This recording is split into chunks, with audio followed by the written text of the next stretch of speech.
I discovered my sister's secret income, property damage, and exploitation, so I kicked her out and sued for compensation. I don't know how to start this without seeming crappy, but here goes. For 6 years, my sister Jess, 25, has lived with me, a 27-year-old IT professional. It started with me wanting to do the right thing as the older brother and spiraled from there. Context: Jess got pregnant at 19. I won't go into detail, but it wasn't good. She had little assistance, and our mother, who raised us as single parents, wasn't financially or emotionally able to help her. As the elder brother, I offered, "Come stay with me." I didn't think much of it. I had just acquired a 3-bedroom, 1-bath house, but it was mine. I was proud of my years-long savings for that house. Like a sturdy base, you know? Jess was meant to stay for a few months to figure out her life. I sometimes assisted with the baby at night and made her feel comfortable. A few months became a year, then 2, then 6. At least Jess wasn't worthless. She generally cleaned her portion of the house and helped with shopping and shared places when her first child became older. She never paid rent. Not once. At first, I didn't want to be that person, so I didn't ask her. When I heard she was a single parent, asking for money felt wrong. Her life became pleasant over time. While living here, she had a second child, don't ask about the dad, and what started as a place to sleep became her life. My nephews, her boys, considered my house their home. I probably kept it going because I felt obligated to her. Jess and I had a difficult childhood. Our mom tried, but we were broke, and I always promised myself I'd improve. I'd help my family in need. Personally, I prefer my nephews. They're good kids despite their loudness and yard mess. About 2 years ago, I met Amy, my wife. Seriously, she's 26 and great. She understood Jess's position from the start and we clicked. Amy hardly mentioned my sister living here for the first 2 years. She occasionally asked, "When do you think Jess will get her own place?" But was patient because she understood it was complex. Amy moved in last year, changing things. I know, moving into a house with another woman and her 2 kids is hard. Jess and Amy were initially courteous, but there was unsaid tension. Amy felt that she couldn't claim the house since Jess had claimed her territory. This is where things went wrong. Gardening has always been Amy's passion. Growing up helping her grandma grow, she often remarked about how peaceful it was. Amy had been wanting to start a project for a year since moving in. We were talking about the house after dinner a few weeks ago, and Amy mentioned that she wanted to tear up part of the front yard and plant a spring garden. She had seen flowers, little shrubs, and a bench for us to sit. I liked the sound. The only thing in our yard is grass and a few forlorn plants. I thought a garden would look better, and Amy was so enthused about it, so I didn't say no. We considered hiring contractors to remove the grass, prepare the soil, and lay out the space. Amy wanted to take a few days off work to supervise and ensure it was done right. I advised her to pursue the strategy because it was sound. In retrospect, I know what I did wrong. I should have told Jess the plan. My house is mine, so I don't have to explain what I do with it. However, Jess has lived here for 6 years and her kids play in that yard often. Even though it's not her legal place, it's been part of her daily routine for so long that I should have warned her. Amy and I had strange schedules, so we scarcely saw Jess that week. She's generally around while I'm at work, and when I get home, the boys are asleep and Jess is relaxing. I didn't think calling attention to the garden was necessary because I thought she wouldn't care. A stupid assumption, looking back. On the scheduled contractor day, Amy took the day off to handle things. I was at work as normal, unaware of what was about to happen. Construction crews arrived early and tore up the front yard. Amy accompanied them to ensure proper execution. Amy said it was fine at first. She said good morning to Jess, who hardly looked at her, and went about her business. Jess then observed what was happening. She supposedly lost it when she witnessed workmen breaking up her kids' daily playgrass. Amy said the ranting started suddenly. Jess stormed out in her pajamas, wanting to know what was going on. She said Amy ruined the yard and took her kids' only play space. Amy tried to tell Jess that she and I had discussed it, but she refused. Amy reported Jess shouting. She screamed at the contractors to halt and told them not to touch anything. Amy said, "Actually, you don't get to make that call. This is our home." Jess replied, "I've lived here for 6 years. You can't rip apart my home either." Things got out of hand then. Our neighbor Karen, in her 40s, heard the ranting and intervened. Karen and Jess are friendly, her kids play with my nephews and they bond over being single moms. Later, Amy told me Karen came over and immediately took Jess's side, questioning what the workers were doing and why Jess didn't know. Amy tried to stay cool, but Karen ignored her. She called the cops. "Police, Yes. Thinking about that, I still can't believe it. Karen reported unlicensed laborers messing up the yard to 911. She claimed Amy couldn't change anything because the owner wasn't home. The police arrived quickly, I presume in a quiet neighborhood like ours, they had nothing else to do, and things grew even crazier. Amy tried to explain that she had permission because this is her house and we're married, but the officers told her to go for the night because I wasn't present to confirm. They let her take an overnight bag and then escorted her out of our residence. I was at work and unavailable when I learned about this. Our IT facility's warehouse zone prevents me from carrying my phone during shifts. Not until I checked my phone on break and saw roughly a dozen missed calls from Amy did I realize what had transpired. I felt very stupid. I left work early, got in my car, and drove home for an hour trying to understand what happened. That night, I felt like my brain was short-circuiting at home. Jess was sitting on the couch, calmly scrolling through her phone, as I entered the house. Meanwhile, Amy was absent. My sister acted like she was the victim when my wife was evicted. "Where's Amy?" I asked, trying to speak clearly. Jess innocently looked up. "She left," she remarked as if it were plain. "Police made her do it." Her tone immediately irritated me. Not yet yelling, but near. Why did Jess call the cops on her? What the hell is happening? She then defensively began her story. She claimed she had no option. Amy and the workmen were destroying her kids' play environment without her knowledge, so she acted. She talked about living here for 6 years and how Amy changed everything without appreciating her. "You don't get it," Jess remarked. "This has been my home for years. You can't rip up the yard without my permission." What I heard was unbelievable. After years of supporting my sister, who has lived here rent-free, was acting like she owned my house. "Your home?" I said. "Jessica, this isn't your home. You live here because I let you. I helped you for years, and you call the cops and kick out my wife." Then she played the victim. She cried as she said her kids loved the yard and had nowhere else to play. I loved my nephews, but her response was terrible. "You screamed at Amy," I replied, raising my voice. "You shamed her in front of workers, got the neighbor involved, and called the police. Someone does that?" Jess got up and yelled back, attempting to match my energy. "You and Amy didn't even tell me. I had to find out when strangers were digging up the yard. You don't just get to change everything without talking to me first. I've lived here for 6 years. I have a say in this." I stopped. Her statement was so ridiculous that I paused mid-sentence. "You have a say, Jess? You don't pay rent, you don't own this house, you've been living here because I've been helping you out." She said it, the line that boiled my blood. "I have tenant rights. You can't just do whatever you want anymore." I froze. "What did you just say?" Jess crossed her arms and repeated it, quieter but firmer. "I have tenant rights. I've lived here for 6 years. You can't just kick me out or change things without notice. Legally, I have rights too." I had to leave. I couldn't look at her. Sitting on the porch, I tried to relax. I was angry, not afraid, so my hands shook. Amy called when I was outside. I could tell she was upset while staying with her sister. "I can't believe your sister did that to me," she gasped. "I'm your wife, and the police made me leave our house." Hearing her pain enraged me. "I'll handle it," I assured her. "This is the last straw, Amy. Jess has to go." I went inside later. Still sitting, Jess pretended nothing had happened. I was honest this time. "You must leave," I said.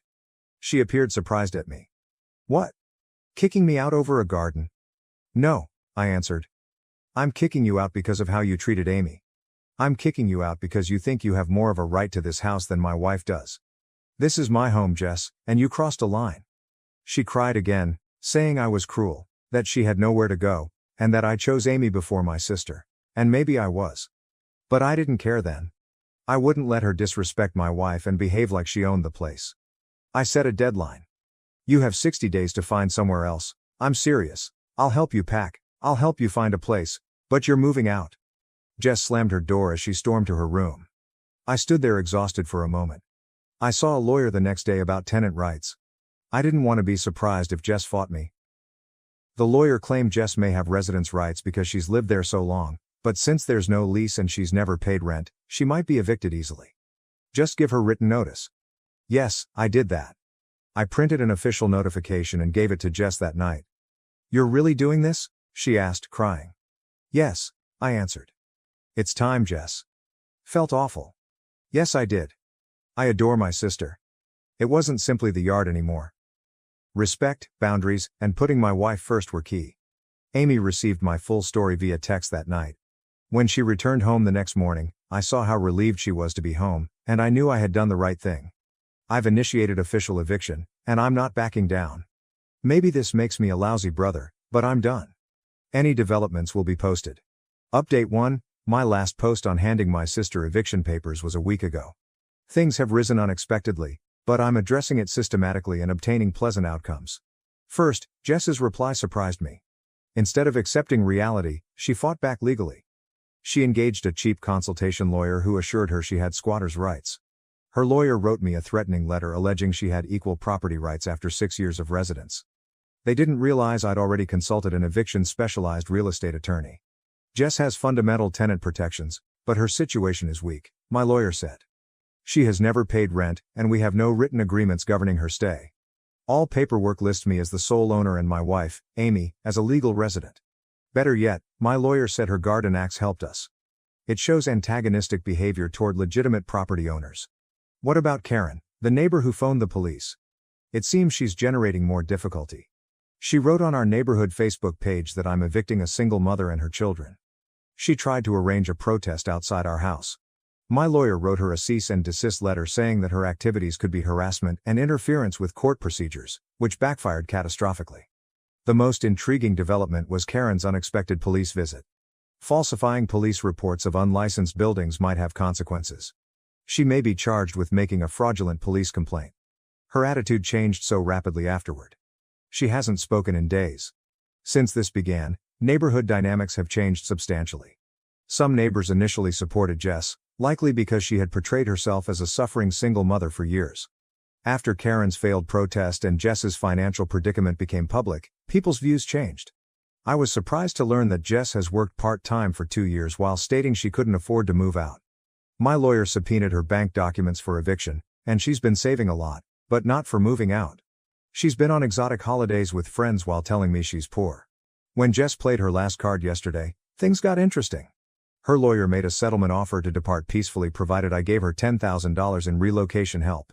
They said she deserved recompense for her long-term investment in the property because she cleaned and maintained the dwelling. Perfect response from my lawyer.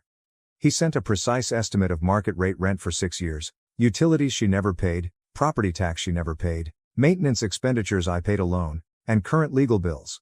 The total exceeded $100,000. In exchange for her prompt departure, he graciously waived these charges. Jess's lawyer suddenly lost interest in financial claims. Through this process, the family's reaction has changed. Many, including our mom, were initially conflicted. Most of them understood my viewpoint after seeing the garden incident police report and Jess's secret savings. Mother contacted Jess to say she was out of line. Jessica didn't expect the family to support me. That was a turning moment. All along, Amy has been really supportive. She's been helping me document everything, and she pointed out to me that the garden incident's security camera footage exposes Jess and Karen's behavior. This helped our legal case immensely. Positively, Amy's garden project is progressing on a different time frame. We recruited new contractors, the old ones didn't want to return, and work will begin when Jess leaves. Amy is working with a landscape designer to improve her plan. Kids are the only thing that bothers me. Jess is using them as emotional leverage because they don't comprehend.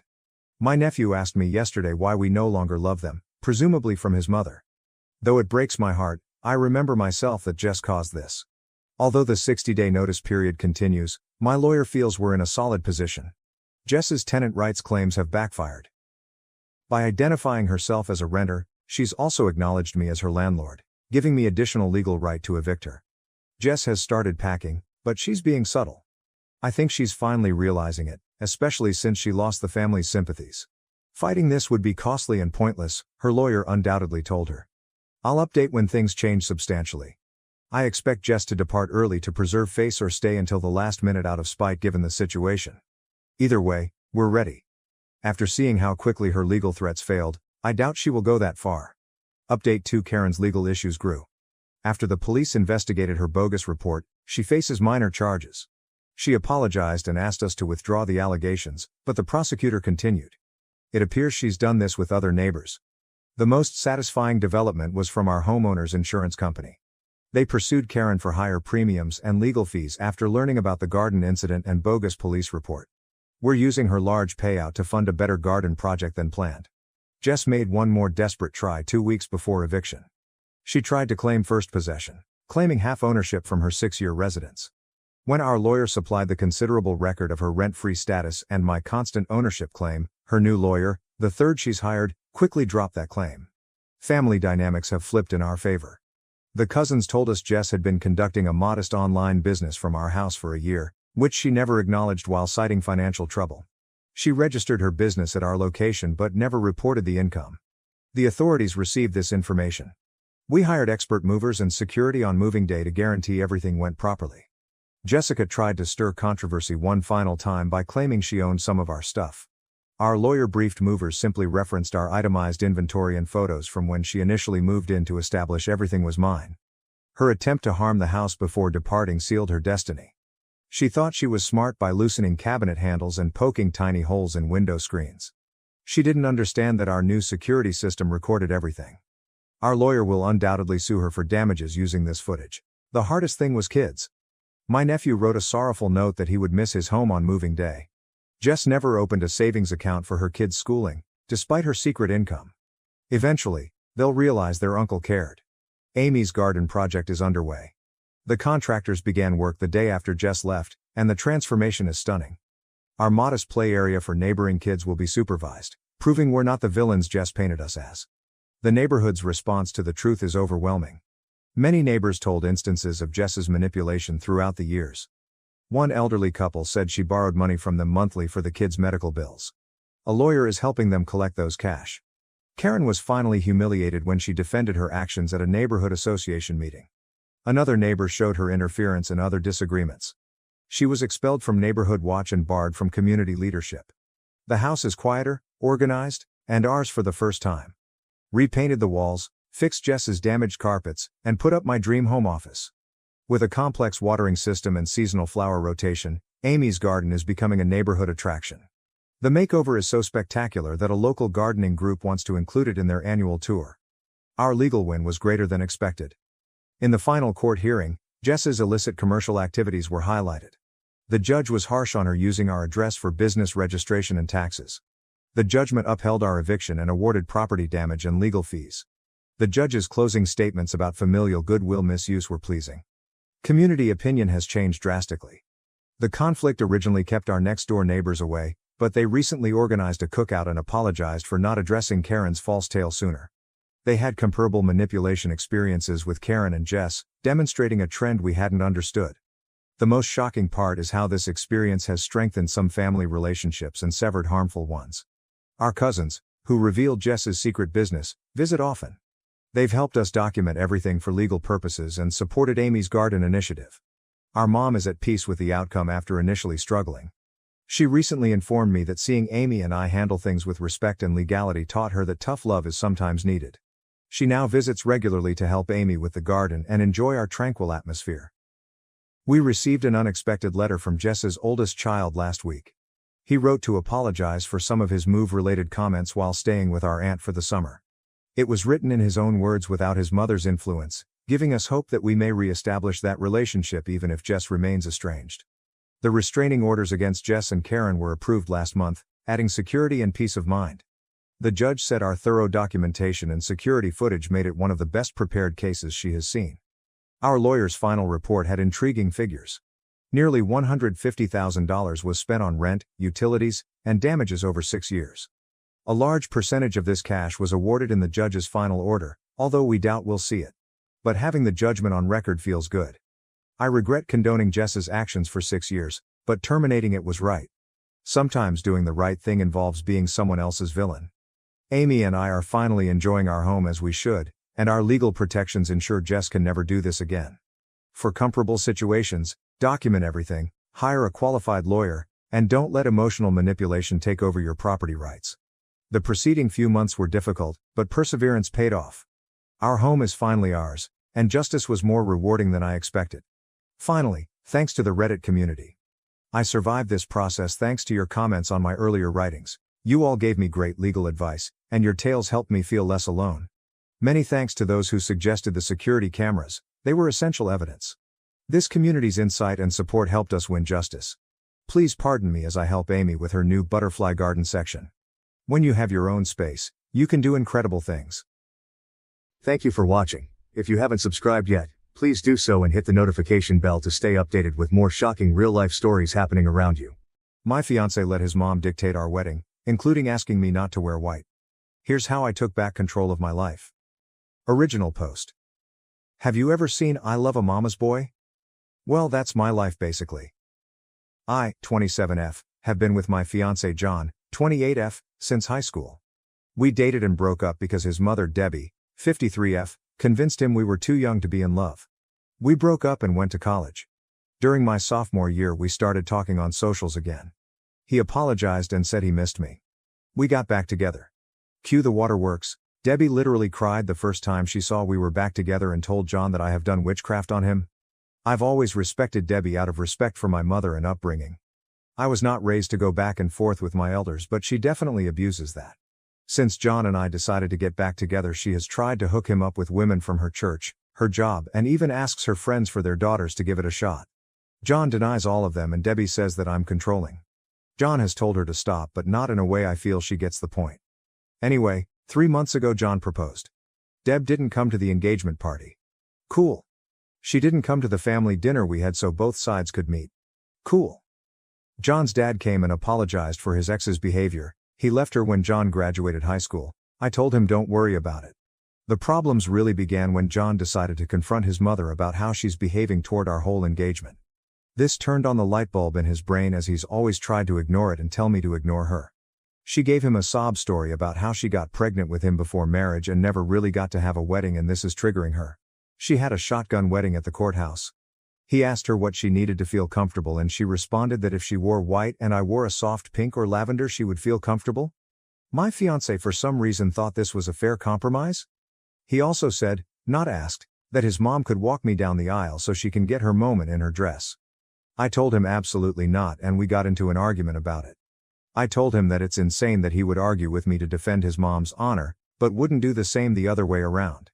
He accused me of being petty and selfish. It was bad. We both have agreed to cool off, but by how heated it got I could tell we both almost agreed to call it off.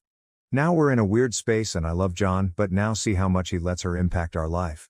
I just imagine her sitting at home with this evil grin knowing she's ruining my relationship with John and he's just putty in her hands. I think I should just call off the wedding. AIO? Or is it just a color? Top comments. Ducky's mom. This isn't about a dress color. It's about control and possibly a dash of humiliation. Do you really want to put down roots, start a family, with a man willing to bend backwards for his mommy to the point of telling his bride she can't wear white but his mom gets the glory? I shudder to think what having kids with this man would look like. Hallucinogenic, he can marry his mother in her white dress then. What an absolutely unhinged request. Any self-respecting man would be appalled to even bring this to his intended bride. Anon, 466544. You're not overreacting, but do you want a husband who will prioritize his mother's feelings over yours? Because this will not change after you get married. This is him showing you his priorities. Update 1. Hey everyone, not sure if this is the update everyone wanted, but this is what happened since my last post. I laid out a couple of talking points that I couldn't articulate over the rage. I met up with John after work at home. I was at the gym letting off steam. We spoke on everything and made plans to speak to his mother. John came home remorseful. He told me he was anxious about it and brought it up to a coworker and friend about how I don't want to compromise. Apparently his friend, God bless his soul, went off on him about him being cringy. This angered me. So when I say it's a problem but another man tells you and now you see the other side? I brought up my talking points, him being easily manipulated. This was also proved when I said he would listen to whatever another man said before his partner. Even though his friend agreed with me, it hurt that he didn't listen to me. His mom went out of her way to break us up with this silly request. He was way more open to this theory now, knowing how cringe he looks even telling this situation to someone else. I compared it to a father removing a bride's wedding garter. He got the point. He agreed to his mom's crazy request before even talking to me. He claimed he didn't. He told her he'll see how I feel about it and just brought it up to me. I asked why he did not see that his mother walking down the aisle on his wedding day was extremely creepy. He said it's just a dress in his eyes. He just didn't want his mom to miss the wedding. I told him there will be no wedding if he doesn't straighten up. He said he understood. Me showing him how blatantly obvious it was that she hates me. She didn't even ask to wear white alongside me, which is still weird, but that I don't wear white at all as if I'm some impure whore. Thanks Reddit because I wasn't even thinking of that one. He said he didn't see it that way, he just knew she hadn't been showing up because she said seeing me in white hurts her. So I said, do you not hear your own mom saying she wants to be the bride herself? That she can't stand it being me? It finally looked like a ding went off in his head. Me asking him what role would she play in our wedding, childbirth, Mother's Day and everything to come? Would I always come second place? He assured me I wouldn't and he realizes how bad he fucked up. He was just trying to keep the peace. I asked by always making her happy and making me miserable. I refused to live my life this way. He agreed and said he was sorry and that he wouldn't want me to be miserable. We have no children yet but we created a plan and how to deal with any big milestone. She won't be there for anything unless I'm comfortable with it. And I won't be unless she does a 180. I asked what his mom said to change his mind and you all guessed it, she cried. She cried about how her baby was getting taken away from her. How she never got her wedding. How his dad left her and she was alone and had no one else. That she felt sick and just wanted to experience a real wedding before she dies. She is perfectly healthy unless there's something she hasn't told us? Elle just told him if that was enough to manipulate him what's to say he won't turn on me again.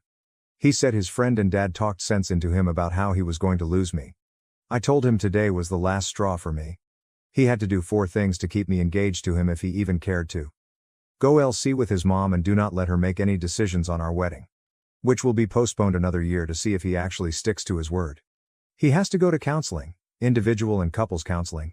He has to speak to his mom with me present about her behavior toward me because every time he goes by himself he comes back with a reason why he left it alone. He must create strong boundaries and learn to uphold them. He agreed. Then came the bad part. I showed him the post. I felt so bad as he read everyone rip him to shreds in the comments. I could see how uncomfortable he was as he read how much of a mama's boy he was and other things about his mom. He was hurt that I agreed that I should leave in some comments. He read for a few minutes until he saw someone call him a spineless "see you next Tuesday," and then gave my phone back. He said it was really harsh but I had to show him how crazy the situation sounded even if it was just to keep the peace on a surface level. Him reading the post was icing on the cake. He said he saw everyone telling me to leave and his heart physically started hurting knowing that he deserved it. We called his dad, who I'm no longer calling future FIL because I will call this wedding off tomorrow if he doesn't have my back when we speak to his mom. John's dad Dan, who I'll name since he's a big part of this update. Dan also read John the riot act again. He was relieved John decided to get his act together. We agreed to go to Deb's house tomorrow with Dan and John's aunt. My dad is tagging along. John has said he will tell his mother that she can't under any circumstances make our wedding about her. He also said if she does cry or try to guilt trip him he will tell her he's going NC. I feel terrible as getting a man to stop talking to his mother isn't something I ever thought I even wanted. I doubt Debbie will come around, especially not tomorrow with all of us against her. I don't know if John will backtrack as soon as he gets there. I have explained if he doesn't grow a spine I'm leaving. He either can marry me or marry his mom. But that's my ultimatum. He said he chooses me. We'll see I guess. This all should make me happy but I still feel icky. I'll update tomorrow after we all talk to Debbie. Update 2.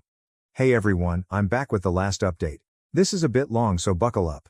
Some people reached to disrespect me. I honestly don't care if you don't believe my story or find me annoying, but messaging me, calling me names, being disrespectful and or saying I shouldn't wear white to my own wedding is classless. I won't respond and I genuinely hope you all get the help you need for whatever trauma makes you that much of an angry person. To all the people who have reached out with positive vibes and advice, thank you so much you cutie patooties. Anyway, John and I met up after work and we headed to pick up Dan. John's aunt couldn't make it. My dad was meeting us there. I had really bad anxiety. I told Dan and Dad they should give us a few before knocking so she doesn't feel ambushed. They agreed. Here's the part everyone was waiting for. We get to Debbie's. My heart feels like I'm going up the world's tallest roller coaster slowly. John is quiet. We get there and he gives her a firm but respectful "Hey mom." We sit down and John tells her we came to talk to her. She asked what's wrong. John got right into it. He bluntly said to her that her actions toward me for years have been petty. Her not showing up for any of our wedding events was unacceptable to him. He flat out asked her why she has a problem with me. I genuinely thought he was going to start with the dress situation. He went for the root of it all. Debbie acted like she had no idea what he was talking about. She has actively tried to get him to cheat, leave me for other women, but in that moment was shocked, and doesn't know where this was coming from. She said she has no problems with me and loves me like a daughter. She looked at me like she expected me to talk, but like I said to you all, I wanted to see what John had to say. He asked her to be honest and named all the times he's recalled that she insulted me to my face and behind my back. He mentioned she has also tells him he could do better every time I'm not around. This was news to me, but am I shocked? No. Deb was livid. She genuinely couldn't believe he outed her like that. She starts going off on him, calling him disrespectful and saying he was disrespecting his own mother for an outsider. She kept saying, I know she made you do this. I know she's the one making you disrespect me like this. John was trying to reason with her and get her to calm down. I text Dan and my dad to come in. Once they were inside, Deb became a different person. She was startled as she wasn't expecting them, and then all of the things she was just saying went out of the window. She turned to Dan and my dad and said John walked in and just started yelling at her because of me. My dad looked at me and I shook my head no. Once Dan and Dad got in, everything was calmer for a little while. She went back to denying she didn't like me. They all told her that it was obvious. That the dress request was shameful of her. She immediately replied, it's shameful that I won't let her son spend time with her. John said that's not true. At this point I'm burning inside. I wanted to correct all of her inaccuracies, but I stood quiet. John asked her what's the real issue with OP. Deb starts saying how she knew I was going to be an issue since we were in HS. She said that once John got with me, his grades started dropping, which isn't true. That he stopped making time for family. Also, not true. That he once didn't show up to celebrate Mother's Day with her a few times because of my birthday. My birthday is in April, Mother's Day is in May. That once we got back together he forgot about her completely because I made him abandon her. He goes to her house at least 3 times a week. She said the fact that we had the engagement party without checking how she felt about it was wrong, and all the evidence she needed to see what kind of woman I am. My dad pointed out that she didn't pay for the engagement dinner to have any input on it. Dan asked her was she thinking of asking to wear white at our wedding? Why is she so hungry for attention? Her face got red and she went off. She told Dan maybe if he would have properly married her and gave her a real wedding she wouldn't feel left out. Dan straight up called bullshit and said that she didn't want to have a real wedding even though he tried to convince her. The reason being that her mother told her pregnant brides are tacky. She started crying. I honestly felt bad for Debbie here. Mothers, be nice to your daughters or you'll create Debbies. My dad got everyone to calm down. John finally spoke again and told his mom that he can't keep defending her when she won't even try to respect me. That for his sanity and our relationship, he's going LC. Deb kept crying and said that John can't leave her for dead, she's the only mother he'll ever have. Mothers are forever.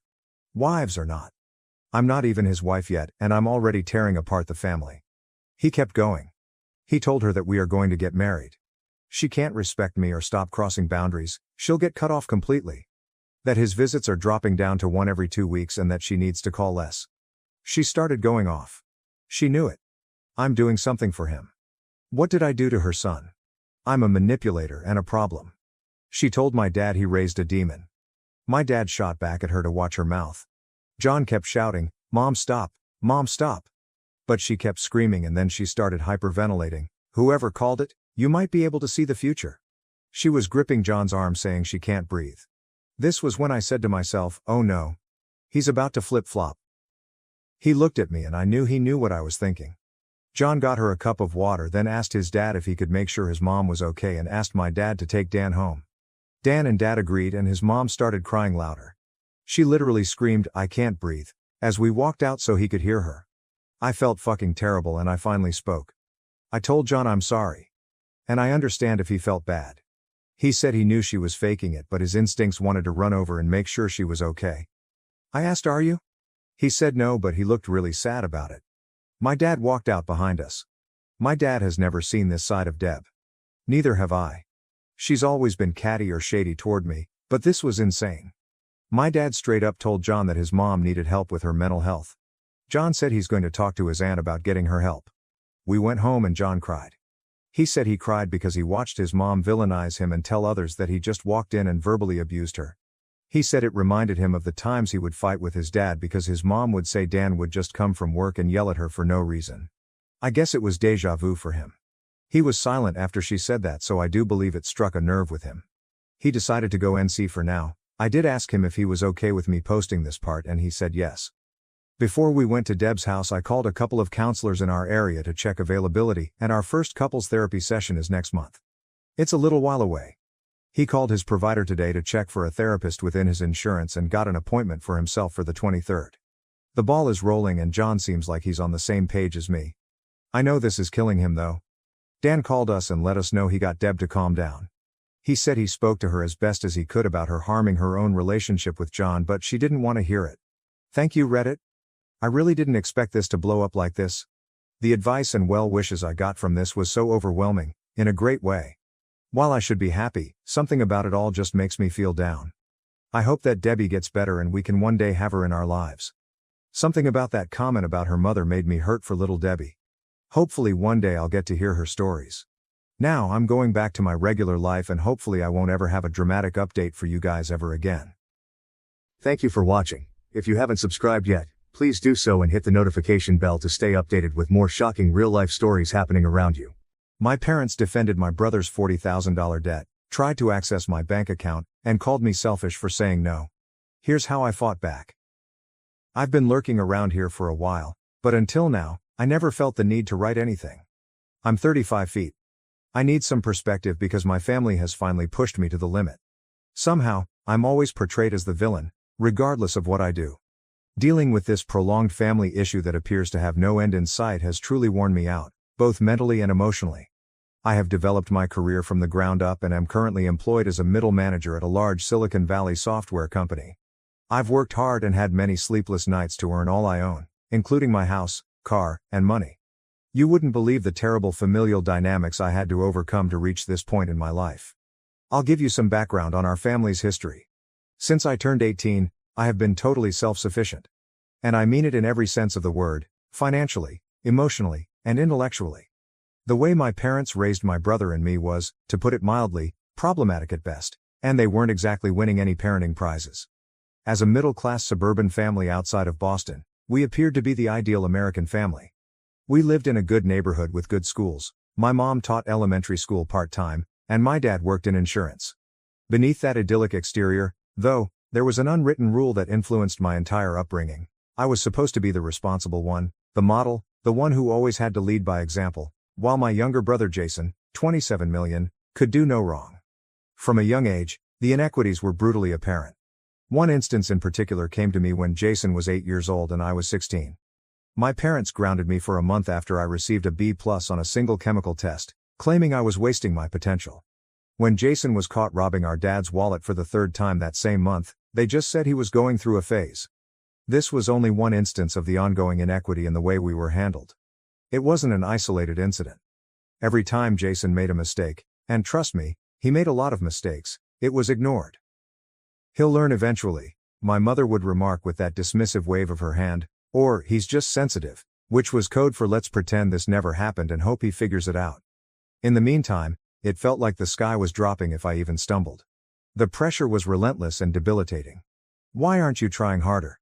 You need to set a better example for your brother. Don't you know he looks up to you?" I worked part-time at a local coffee shop, volunteered at the library, took all of my AP classes in high school, and tried to keep my GPA flawless because universities look for that kind of thing. Jason, on the other hand, rarely attended class and mostly stayed in the basement to play video games. Nevertheless, I somehow had to try harder. No matter what I accomplished, it was never sufficient. They would question why I didn't receive an A+ in calculus if I brought home straight A's. Rather than praising me, my mother's first reaction after I was chosen valedictorian was, "I hope this doesn't make your brother feel bad about his grades." This scenario continued into adulthood, with Jason struggling to pass his classes and everyone saying, "At least you're doing your best, sweetie, not everyone is cut out for academics." The bigger the stakes, the worse it got, if anything. Jason dropped out of community college after one semester because it was too stressful. My parents paid his rent for a gap year, that ended up being 5 years of him finding himself. I worked 2 part-time jobs to pay for state college, one at a coffee shop in the mornings and another at a table waiting at night. I still recall the evening I moved away when I was 18. I was able to rent a small studio apartment with a roommate because of the money I saved from my part-time work. My dad said, "Well, you'll need to start paying rent if you're staying here anyway," when I told him I was leaving home, but they never asked Jason for $1 when he was still living at home at the age of 25. Because job hunting was emotionally draining for him, they even granted him an allowance. They never once offered to cover my living expenses or college tuition, not that I expected them to. But it still hurt to see them go above and beyond for Jason while I was on my own. I worked several jobs, took out student debts, and ate more dinners of ramen noodles than I would want to recall. Jason, meanwhile, continued to live with them until he was in his mid-20s, jumping from one failing job to another while always coming up with an explanation that it wasn't his fault. He would say things like, "The manager had it out for me," or, "The company's toxic culture wasn't a good fit for my personality." He never acknowledged his own responsibilities and always pointed the finger at something outside of himself. And by covering up his filth and offering excuses, our parents encouraged this conduct at every opportunity. I worked 2 jobs while attending college, graduated with honors, and got an entry-level job at a software business. I worked my way up from there, putting in a lot of overtime and seizing any chance to get more education and certification. My parents never offered to help, and I never asked for it either. However, they had no trouble approaching me for financial assistance whenever Jason needed a little help to get back on his feet. Now fast forward to last week. It was remarkable in and of itself that my mother called. You must realize that my mom doesn't call to talk. She never calls to say hello, check in, or inquire about my life. She calls when she's in need of things. I'm referring to the type of call that begins with excessively pleasant small talk, as if they're attempting to win you over before revealing the true reason for the call. That's precisely what took place last week. "How's work? Are you still at that tech company? Have you been eating well?" she asked at the beginning, which was so unusual that I knew something was up. My mother doesn't give a damn about my diet. The only thing she knows about my job is that I do something with computers. She couldn't even recall the name of my firm when we last spoke, which was during Thanksgiving 3 months earlier, even though I had been employed there for the previous 5 years. She seemed to be trying too hard to sound casual, and the entire conversation felt forced. She inquired about my boyfriend. I've been single since my engagement ended last year, another narrative in which Jason played a not so insignificant role, and apartment. I've owned a house for 2 years. Even my cat, to which I have never given birth due to an allergy. Every question reminded me of how little she truly knows about my life and felt like a tiny paper cut. Jason was in trouble once more when she struck me with it. I wasn't shocked. Jason seems to get into problems all the time. However, I didn't anticipate this. He had apparently accrued $40,000 in debt, not the kind of debt that can be dismissed as young folly, such as credit card debt or student loan debt. No, he had borrowed from some very dubious individuals, and they were now sincerely demanding their money back. My mother's voice broke as if she were going to cry, which I'm sure she believed would get me to give in. It has worked numerous times. She wasted no time in heaping on the guilt. "You've done so well for yourself. You've always been the strong one. Jason's not like you. He needs your help. He's sensitive. You know how he gets when he's under pressure." As I sat in my home office, trying to take in what she had just said, I looked out the window at the neighborhood that I had worked so hard to afford. $40,000. How could anyone possibly accumulate that much debt? My mom dismissed it like she was swatting away a bothersome fly when I asked her how it happened, half anticipating some ludicrous explanation about a botched business endeavor or a scam he had fallen for. She said, "That doesn't matter right now," with the same contemptuous tone that always made my stomach turn. "What matters is that he's your brother. Family helps family. We've always taught you that family comes first." For years, they have used that line, "family helps family," as an excuse. When they asked me to lend Jason money for his revolutionary cryptocurrency investment, which he lost all of in 2 weeks, that's what they stated. They said that after his girlfriend ejected him, he took my credit card information. They wanted me to let him stay at my house. Every time they required me to cover for Jason, fix anything for him, or clean up a mess he had made, they said that. And each time, I overcame my annoyance and followed their instructions. I did not want to be the villain. Because deep down, there was still that little girl who longed for her parents' approval, thinking that perhaps this time they would recognize my assistance, my sacrifice, and my continual saving of their beloved boy. But $40,000? It wasn't merely a favor or a loan. It was a down payment for a home. That was a year of arduous labor. That served as my safety net, emergency reserve, and security for the future. This time, I couldn't do it. I told her no for the first time in my life, right up. I apologized, but I was powerless to save Jason from the disaster he had made. The tone of the conversation suddenly changed. In roughly 2 seconds, my mother moved from being pathetic to being enraged. Had it not been so horrifying, the metamorphosis would have been nearly remarkable. The mother's gentle, worried voice had vanished, to be replaced by an icy, piercing voice. She began to scream. "You're being selfish?" Her voice getting louder as she spoke. "After everything we've done for you, this is how you repay us? You're abandoning your family when they need you most." The nuclear option was even mentioned by her. "Do you want his blood on your hands? He borrowed from some nasty folks. What would happen if he did?" The manipulation was so obvious that it was quite comical. Nearly. However, her attempt to hold me accountable for Jason's bad decisions, again, was not amusing. As though his choices, errors, and total lack of accountability were somehow my fault. Then I ended the call. I was no longer able to listen to it. My chest felt constricted, as if someone were sitting on it, and my hands were shaking so much that I could hardly press the end call button. However, behind the familiar burden of familial expectations, the shame, and the fear, there was comfort. I was relieved that I had maintained my position for once. I've put in too much effort to be brought down by the poor decisions of others. I've devoted years to developing my job, becoming self-sufficient, and establishing a life apart from serving as Jason's safety net. I simply couldn't bear the idea of discarding all of that. Of maybe jeopardizing my own financial stability to allow his recklessness to continue. However, the problem with growing up in a dysfunctional home is that guilt creeps in almost instantly, even if you know you're making the right decision and are positive you're acting in your own best interests. Even though I know I'm not the bad guy, my family has a way of changing the facts, making me doubt my own judgment, and making me feel that way. And it was the same this time. I can't get rid of the thought that perhaps I made the wrong choice, even though I said no and know it was the right one. At the moment, confronting my family seemed like the correct thing to do, but now I'm left wondering if I've made things worse. But what if they're correct? Could I be being self-centered? What if Jason does suffer as a result of my refusal to assist?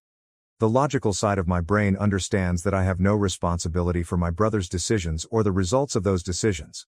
However, a part of me that is still that young child, begging for her parents' approval, continues asking herself, what if? To be honest, I have no idea what will happen next.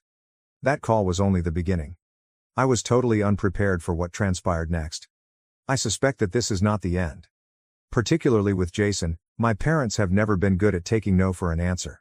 I'm trying to remain strong, though. I'm trying to keep in mind that I have the right to defend my future and myself. As this situation develops, I suspect I'll require additional guidance. I'll provide an update shortly. First update. First of all, I want to thank everyone who left encouraging comments on my previous post. To be honest, I didn't anticipate such a strong reaction. The previous week has seen a sharp increase in tension, and not in a positive way. Do you recall that I sensed this wasn't the end?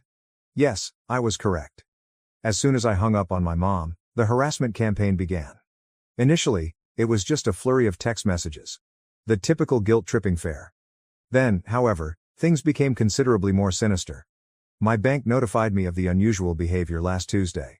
Someone had tried to use what seemed to be stolen personal information to get into my account. I received a direct call from the bank's fraud department. They claimed that a huge transfer attempt using my credentials had been detected by their security system due to the suspicious IP address. The fraud investigator told me that the person who attempted to access my account had my mother's maiden name, my social security number, and even the name of my first pet, all of which are standard security questions. Jason would be the only one with access to all that information. Upon realizing that my own brother would attempt to steal from me, I promptly updated all of my security questions and passwords. Very difficult. Money was no longer the only factor in this. This was a completely new kind of betrayal. This is where it becomes even more bizarre though. One of the few relatives with whom I truly get along, my Aunt Catherine, gave me a call yesterday. It seems that my parents have been giving a totally different account of what happened to everyone in the family. They have portrayed me as some cold-blooded monster who is living in luxury while her brother suffers, and they claim that I am hoarding my fortune while poor Jason is fighting for his life. My aunt called to hear my side of the tale, happily not believing it. God bless sensible family. She was startled when I told her about the attempted bank fraud. She also disclosed information that I was unaware of. It seems that Jason had attempted to borrow money from multiple family members in recent months, each time claiming a different reason for his need. He told a wide range of stories. He told our old grandma that he needed money to pay his medical fees. It was for a sure-thing investment opportunity, according to our cousin Mark. It was to launch a modest business, according to our Uncle Steve. He informed our parents that he owed money to dangerous people, but none of these allegations fit. But this morning was the real kicker. My dad sent me an email, which was the first time he had spoken to me directly since this whole situation began. It was icy, cunning, and, to be honest, a little menacing. This is a portion of his writing. Your actions are forcing us to reconsider your position in this family. Your mother and I have always provided for you, supported your education, and given you every opportunity to succeed. Your current success is a direct result of our sacrifices. If you continue to abandon your brother in his time of need, there will be consequences. Think carefully about your next move. The part about them funding my education made me laugh. My student loan payments are still ongoing. However, the warning was unmistakable: assist Jason or risk being cut off from the family. They believe they can control me by threatening to isolate me, so they are attempting to use familial ties as leverage. They don't seem to realize that I've been essentially cut off from them for years. We have always had a conditional relationship. I have to take care of Jason, I have to play the part they put me in, and I have to accept their perverted definition of family devotion. I have discussed the attempted account hack with the IT security team at my firm. They are assisting me with protecting all of my gadgets and accounts connected to my job. Additionally, I've begun recording every single text, email, and voicemail. Even if I find it hard to believe, I must gather proof against my own family. The most bizarre aspect of it all? Jason's girlfriend, or ex-girlfriend, depending on their present situation, sent me an SMS. Jason has been acting strangely recently, she told me. We've never been close, but she was worried enough to contact me after hearing him make cryptic remarks about getting what's his, and teaching people lessons. This weekend, I'm going to install security cameras at my house. I may be too cautious, but I'm not taking any chances in the wake of the bank account disaster. I never imagined that I would need to defend myself against my own family, but I suppose that's where we are at the moment. $40,000 is only the beginning for those who are wondering why I don't just pay the money to make this all go away, even if I wanted to, which I don't. According to my aunt's disclosures of Jason's previous borrowing attempts, his overall debt is likely substantially larger. Helping my brother is no longer the goal of this.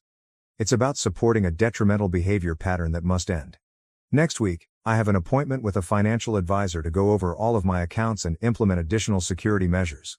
In order to understand my alternatives in the event that the situation worsens, I'm also thinking of talking to a lawyer about the attempted fraud, not necessarily to file charges. If something important occurs, which is likely to happen shortly given the current state of affairs, I'll provide another update. I appreciate you letting me vent, and I want to thank everyone who commented on my previous post and shared similar experiences. Knowing that I'm not the only one coping with this type of dysfunction in my family is comforting. Second update: I made the decision to speak with Jason face-to-face following the attempted bank fraud I detailed in my previous update. The events that followed were startling and yet completely expected. Jason's residence was my destination yesterday evening. It's a dilapidated establishment in a dubious area of the city. He was unshaven, had heavy circles under his eyes, and was wearing a tattered t-shirt when he eventually opened the door. His initial remarks: "You were patient enough to arrive. My attempt to hack my bank account is not an apology. No justification for the debt of $40,000. As usual, just entitlement." He gave me a disturbing response when I questioned him about the bank fraud. Mom and Dad said that if things became severe enough, you would give in. I was merely expediting the procedure. He said it so nonchalantly, as if he were talking about the weather instead of confessing to a murder. At that point, I became aware of something troubling about his flat. There were several phones and what seemed to be credit card statements with several names on them on his coffee table. He swept them into a drawer before I could get a better look. When I understood that this might be more than simply my bank account, my stomach fell. My parents arrived just as I was ready to depart. When I got there, Jason had apparently texted them. They stormed inside his residence as if it were their own. Naturally, Mom was crying, and Dad was enraged. This led to the most heated family argument we've ever experienced. Dad began by expressing their disappointment with my self-centered actions. Mom said that they had failed as parents because I had shown myself to be so heartless. The worst part is that they really defended the bank fraud attempt when I brought it up. Mom said, "He was desperate. When you declined to assist, what option did he have? People sometimes make mistakes when they're backed into a corner," Dad continued. What I was hearing was unbelievable. "So, if it involves family, is identity theft acceptable?" I inquired. How did they react? No matter what, family helps family. I lost it at that point. Years of repressed annoyance were released. I explained to them how their favoritism had impacted me and how Jason became the person he is today as a result of their enabling. I cited concrete examples, such as their refusal to assist me with my college tuition while paying for Jason's unsuccessful attempts, their repeated attempts to coerce me into giving him money, and their persistent manipulation of my emotions. What did Jason say? "At least I'm not a stuck-up bonite who thinks she's better than everyone else," he grinned. In fact, Mom gave a nod of approval. I came to the important realization that they would not change at that point. Never. Money was no longer the only factor in this. This concerned a family relationship that was essentially poisonous and would never get better. I pulled out my phone and listened to the full recording of our chat. How did they look when they saw that I had proof that they were supporting bank fraud? Priceless. "This recording goes straight to the police if anything happens to my accounts again," I declared. "And I will file charges this time, Jason." Mom began to complain that I was endangering them. My father referred to me as manipulating. For the first time, Jason appeared concerned as he stood there. Dad took hold of my arm as I was about to depart and said something I will never forget. "Never expect to be welcomed in this family again if you walk out that door." I gave him a direct look and said, "That sounds more like a promise than a threat," before leaving. I had dozens of missed calls and messages when I came home. I blocked their phone numbers. I then opened my laptop and began sending an email to my entire extended family, including screenshots of threatening messages, a transcript of the tape discussion, and documentation of the bank fraud attempt. I will no longer serve as the family's scapegoat. I'm tired of being controlled. I will no longer serve as Jason's personal ATM. Above all, I have finished maintaining their secrets. It's likely that this will be my final update. I have a hunch that everyone's situation is going to drastically change soon. I'm concentrating on defending myself right now, which includes researching security systems and speaking with a lawyer about possible restraining orders. Thank you to everyone who has been keeping an eye on this situation and lending support. Your remarks gave me the courage to advocate for myself today. Third update. Everything has changed since my last update, which was a month ago. I made the decision to no longer preserve the family's secrets after the altercation at Jason's place. When I eventually revealed the truth, this is what transpired. Do you recall the email I said I was sending to the extended family? Well, I made the decision to take things a step further. I made a thorough social media post with screenshots of the attempted bank fraud, Jason's own admissions of guilt, and a recording of my parents justifying his behavior as proof. I only wanted the truth to be known. I wasn't attempting to get revenge. The reaction was tremendous. Other victims of Jason's schemes began to come forward within a few hours. According to my cousin Tim, Jason had taken out a $5,000 loan for an unfulfilled business venture. Aunt Beth said that he had persuaded her to co-sign a loan, which she is currently repaying. Even the mystery surrounding my grandmother's missing jewels from last Christmas had a likely suspect all of a sudden. However, Jason's ex-roommate made the most important disclosure when he revealed how Jason had used his identity to open many credit cards. Being too ashamed to come forward, he believed that no one would take him seriously because of my parents' perfect son. Someone in HR at the business where Jason had just had an interview saw the social media post. His past involvement with financial fraud piqued their curiosity. It goes without saying that he was not hired. My parents' standing in their social group suffered greatly. They had supported their struggling son for years while presenting themselves as the ideal parents, handling one ungrateful daughter. Everyone was aware of the reality now. After complaining to their church mates about my selfishness, they began to distance themselves from me. All of a sudden, Dad's golf friends were too busy to play every week. Mom attempted to minimize the harm by accusing me of lying, but the facts were clear. They were unable to justify their own recorded comments, the text messages, or the bank records. Their carefully constructed image fell apart. When Jason's current roommate viewed the post, it was the real game changer. When he consented to share his apartment, he was unaware of Jason's past. Jason received an eviction notice within a week. People don't want to live with someone who tries to commit bank fraud, it turns out. According to what I've been told, Jason works 3 jobs to pay off his debt.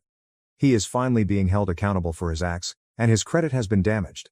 Surprisingly, my parents have stopped using social media. No more quotes about ungrateful kids or passive-aggressive posts about family values, every day. Life has never been better for me. That job promotion I applied for, I understand. I've been able to concentrate on my professional and personal development without the continual drain of family turmoil and money exploitation. What a concept. I'm finally meeting someone who respects and understands boundaries. Mom and Dad no longer discuss me at all, according to the few family members I still communicate with. Put an end to guilt tripping. No more attempts at manipulation. At last, they've realized that sometimes social accountability is the result of acts having repercussions. To everyone who has to deal with toxic family members, sometimes letting the truth speak for itself is more effective than going to court. The wrong people will come out, and the right people will listen. Legal repercussions were not my family's biggest fear. Rather, it was the public discovering who they really were. By speaking up instead of keeping quiet, I not only freed myself from their control but also gave others the confidence to defend themselves. We appreciate everyone who has supported and followed this adventure. I feel really free for the first time in my life. It's acceptable when the family you were born into isn't the one you need. Now, I'm assembling my own network of people that respect integrity, accountability, and sincere concern for others. My last update will be this one. Now that the story is over, I'm prepared to begin a new chapter free from guilt, deception, and the never-ending weight of providing for others. And what do you know? No lawsuit ever could make that feel better. Thank you for watching. If you haven't subscribed yet, please do so and hit the notification bell to stay updated with more shocking real-life stories happening around you. My husband planned a dinner with his ex, made me feel like the rebound, and now our marriage is falling apart. Original post. Throwaway account. I really need input from people who don't know us, so their opinions aren't biased. I'm very emotional and tired, so I apologize in advance for any typos. My husband, Jack, male, 36, used to date Emma, female, 34, for years. They broke up because Jack didn't want to get married or have kids. Emma moved away, and about a month later, Jack met me, 30. I don't look like the typical girls Jack had been dating. For example, Emma is super tall, blonde with blue eyes, and has a PhD. I'm petite, 110 pounds and short. I'm a nurse, I have dark curly hair, and I'm an introvert. Apparently, she was a social butterfly. Jack has a group of friends that he's known since childhood. They are like brothers to him, but from the very beginning, they didn't like me. They still call me the rebound girl. At our wedding, during his best man speech, he joked, "We all thought rebound girls were temporary, but our brother Jack made an honest woman out of her." Everyone laughed. I didn't. They also joke that I'm just a nurse, and that Jack downgraded, since he has a PhD, technically postdoctoral. From a doctor to just a nurse. For my own sanity, I ignore them, and Jack still hangs out with them regularly. Last weekend, there was a fundraising gala, and Emma was there. I saw her for the first time in person. Jack introduced me, and Emma said, "Yeah, I know who she is." The guys weren't kidding when they described her. Haha. Jack quickly changed the topic and asked how long she was in town. She said for a week, and then they ended up chatting all night, reminiscing about old times. I decided to talk to other people. Later, at bedtime, Jack mentioned that he should go out to dinner with Emma. I assumed he meant inviting her over, so I asked what kind of food she likes so I could make it. He said no, it would just be the two of them. I asked, like a date? And he replied, no, just two friends going to dinner. Why are you so insecure? I asked him, do you miss her? Do you miss being with her? He said, I'm not going to lie, it felt great talking to her tonight. There's just something about her. I got really upset and told him he can do whatever he wants, but if he goes on this dinner date, I'm done. He thinks I'm overreacting and being insecure. So, wise people of Reddit, is this rebound girl overreacting? Update. It's 4:45 a.m., and I didn't sleep last night. I thought I'd post an update. I decided to stay awake and talk to him when he came home. When he did, I told him, I could have tracked your location, shown up at the restaurant, and done so many things to get my answer. But I'd like to believe you have enough respect for me to tell me. Were you on a dinner date with your friends or Emma? He showed me pictures and said, no, it was all of us, me, my friends, and Emma. I was stupid enough to feel relieved, even feeling bad for accusing him. Then he told me to sit down because we needed to talk. He said that after seeing Emma at the gala, he couldn't stop thinking about her. He decided to take Monday and Tuesday, yesterday, off and spent the whole day with her, while I assumed he was at work. He went on about how strong their connection was, how they couldn't stop talking, and how much he enjoyed being with her. He told me I'm a sweet woman, but he never felt that spark with me.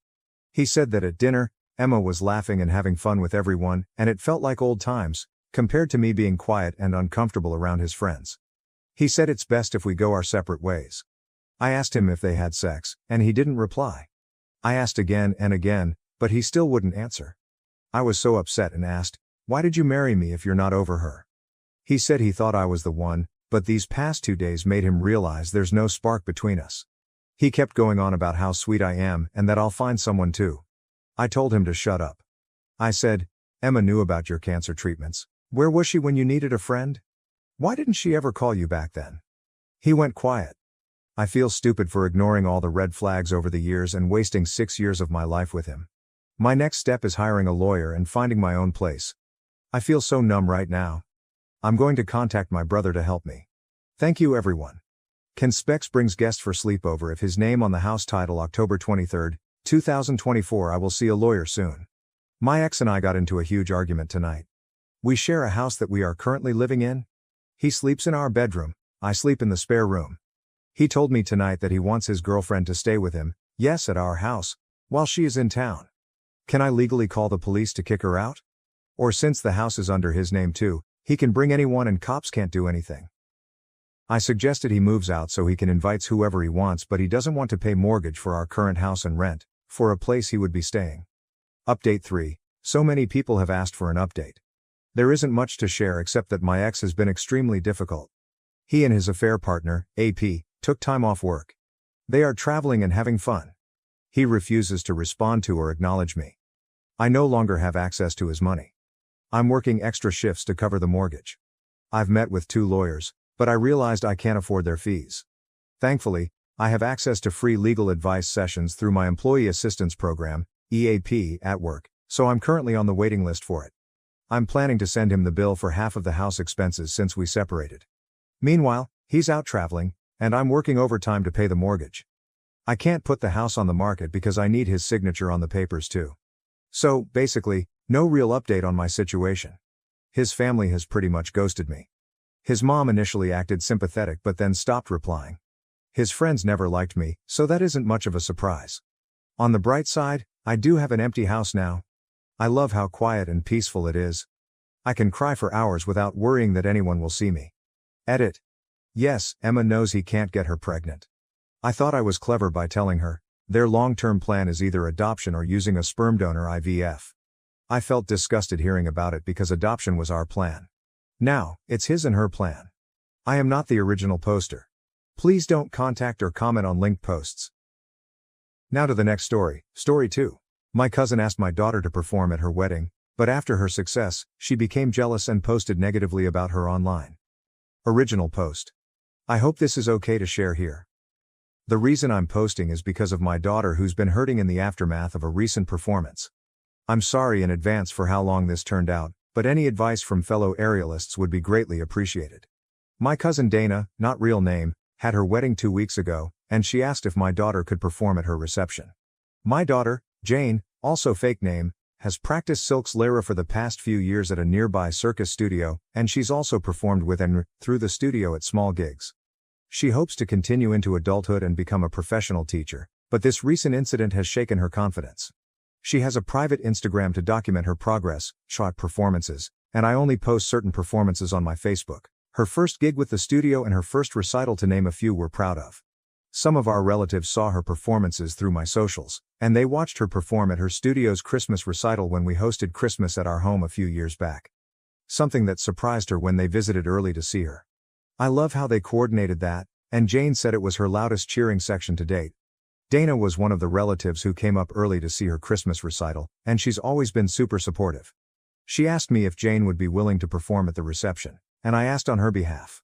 Jane was honored and excited when I did, and we already had a portable rig for her too. Though we ended up renting a taller one from her studio. Dana got the idea from a YouTube video featuring an aerialist who performed at a wedding reception, and she showed us while requesting white silks and a white outfit. We scoped out the venue and purchased white silks along with a white costume that Dana approved of, and Jane was really excited throughout. Jane even worked on choreography to a song that Dana requested, and she put a lot of time into it, even asking one of her coaches to help her with it. Dana insisted on paying her for the gig despite Jane not expecting to be paid, and she paid her a few hundred. However, Dana's had a change of heart. Jane received a standing ovation after her performance that surprised her, but we didn't know anything was wrong until Dana went on Facebook a few days later. Dana said she didn't approve of the outfit Jane wore and that she specifically told her to not wear white. She also said my husband and I pressured her to have Jane perform and that the performance gave off an unclassy vibe, lies that my husband and I couldn't believe. We sent Dana numerous costume links, and we purchased the one she liked. There was also nothing wrong with Jane's performance. Dana was one of the people cheering afterward. Jane received nothing but compliments afterward, but I'm disgusted that she had to see that post after all the work she put into it. The post also had comments disabled for what it's worth. I called Dana to confront her about the lies, but she didn't pick up numerous calls. I then called her parents who, like us, had received messages about her post, and they said that Dana was wrong. They apologized on her behalf and said they were also disgusted. Dana's mom also said that Dana vented to her before making her post a few days after the reception. Dana told her she regretted asking Jane to perform given the attention, compliments and cheers she received for it. Her mom also said that she felt upstaged with Jane wearing white and having to hear how good she was. Dana's parents tried to call her after she made her post, but she didn't answer after their previous conversation ended with her parents telling her she shouldn't be bitter because she specifically asked Jane to perform. Dana's parents reported the post along with us others, and we've told the truth to those who reached out along with a post to explain our side, stand up for Jane. We have text proof of sending costume links that Dana chose from. Dana's parents also requested to talk to Jane on the phone to apologize for Dana's behavior, and my husband and I told Jane that Dana was wrong, and that we'll be distancing ourselves from Dana permanently. Dana's parents were surprised at her behavior, and we were too having seen her grow up. Granted, we only see extended family for Thanksgiving and Christmas because we live far, but other relatives were surprised too as it seemed to come from left field. Maybe there's a side of Dana we'll never know from our limited holiday milestone interactions, but our focus is Jane. We've tried to cheer Jane up by offering to take her to dinner among other activities, but she's been hurting, which is why I'm here. Jane hasn't practiced, at home or the studio, since the reception, and I don't want to invade her space at her studio by telling anyone there, in case she doesn't want anyone to know. She asked me to return the white silks and costume after being so excited to receive them. She also said she's going to take an extended break from aerial photography to reconsider if she wants to continue. Aside from aerial photography, she's taken a break from seeing non-aerial friends too, choosing to pretty much keep to herself. We would appreciate any advice from fellow aerialists on how to lift her spirits. We remind her of how we're proud of her, along with the many compliments she received, but she's asked for space and to not talk about it. We're going to respect that and let time do its thing, but we'll consider any advice from other aerialists who can relate to the time and work she put in. Sorry for this being so long, but we appreciate anyone who reads and takes the time to reply. Comments from the first post. Leslie Barbnope. I always see aerialists in white at weddings. Take comfort in the internet OP and hopefully they can use it as a defense with Dana. If she wants to be that way, just post the receipts of how she asked her what to wear, etc. if she's willing to say that for a 16-year-old. Or let it go, it'll pass because I promise Dana, we'll have some new crazy thing to do very soon. These types always do. First update. Before I get into what's happened since my last post, I want to thank everyone who took the time to comment. 2 pieces of advice really stood out, and I'll get to them shortly. Since my original post, Dana's Facebook post is gone. I don't know if she deleted it or enough people reported it for Facebook to remove it, but we're glad it's gone. She never apologized to us, or Jane, or even bothered to call, so our position on being permanently done with Dana stands. My husband and I made a post on my Facebook addressing the lies she spewed about our daughter, and we shared photo proof of Dana's texts where she approved of Jane's white costume from links we sent, not to mention the song choice she sent us to. Better yet, Dana's mother reposted it on her account, which really surprised me. Dana's mother wrote that they loved Jane's act and that they disapproved of Dana's actions. My husband and I also made sure that Jane was okay with us addressing it on Facebook, and she said it was fine. Normally, I wouldn't use Facebook to address drama if aimed at me. But since this involves a grown adult attacking a minor, we felt the need to address it publicly because she disparaged her publicly, and Jane will remember whether we stood up for her or not years from now. I had a chance to speak with Dana's mother since my original post on the phone, and she spoke to Dana again after our last call. Dana reiterated how she regretted asking Jane to perform, but she harped on the standing ovation that bothered her the most. Dana told her that she expected Jane to get some polite applause, but that the overwhelming response really set her over the edge because she expected the loudest cheers to be when she and her husband entered the reception, but that went to Jane instead. Dana and her husband also received a great reception when they entered the reception, but Jane's performance did too, and Dana didn't expect it. Heck, even Jane was surprised by it too. She never received a standing ovation from a solo act before. But Dana's mother believes that if Dana had asked someone to sing who received a similar reception, Dana's jealousy would have been all the same.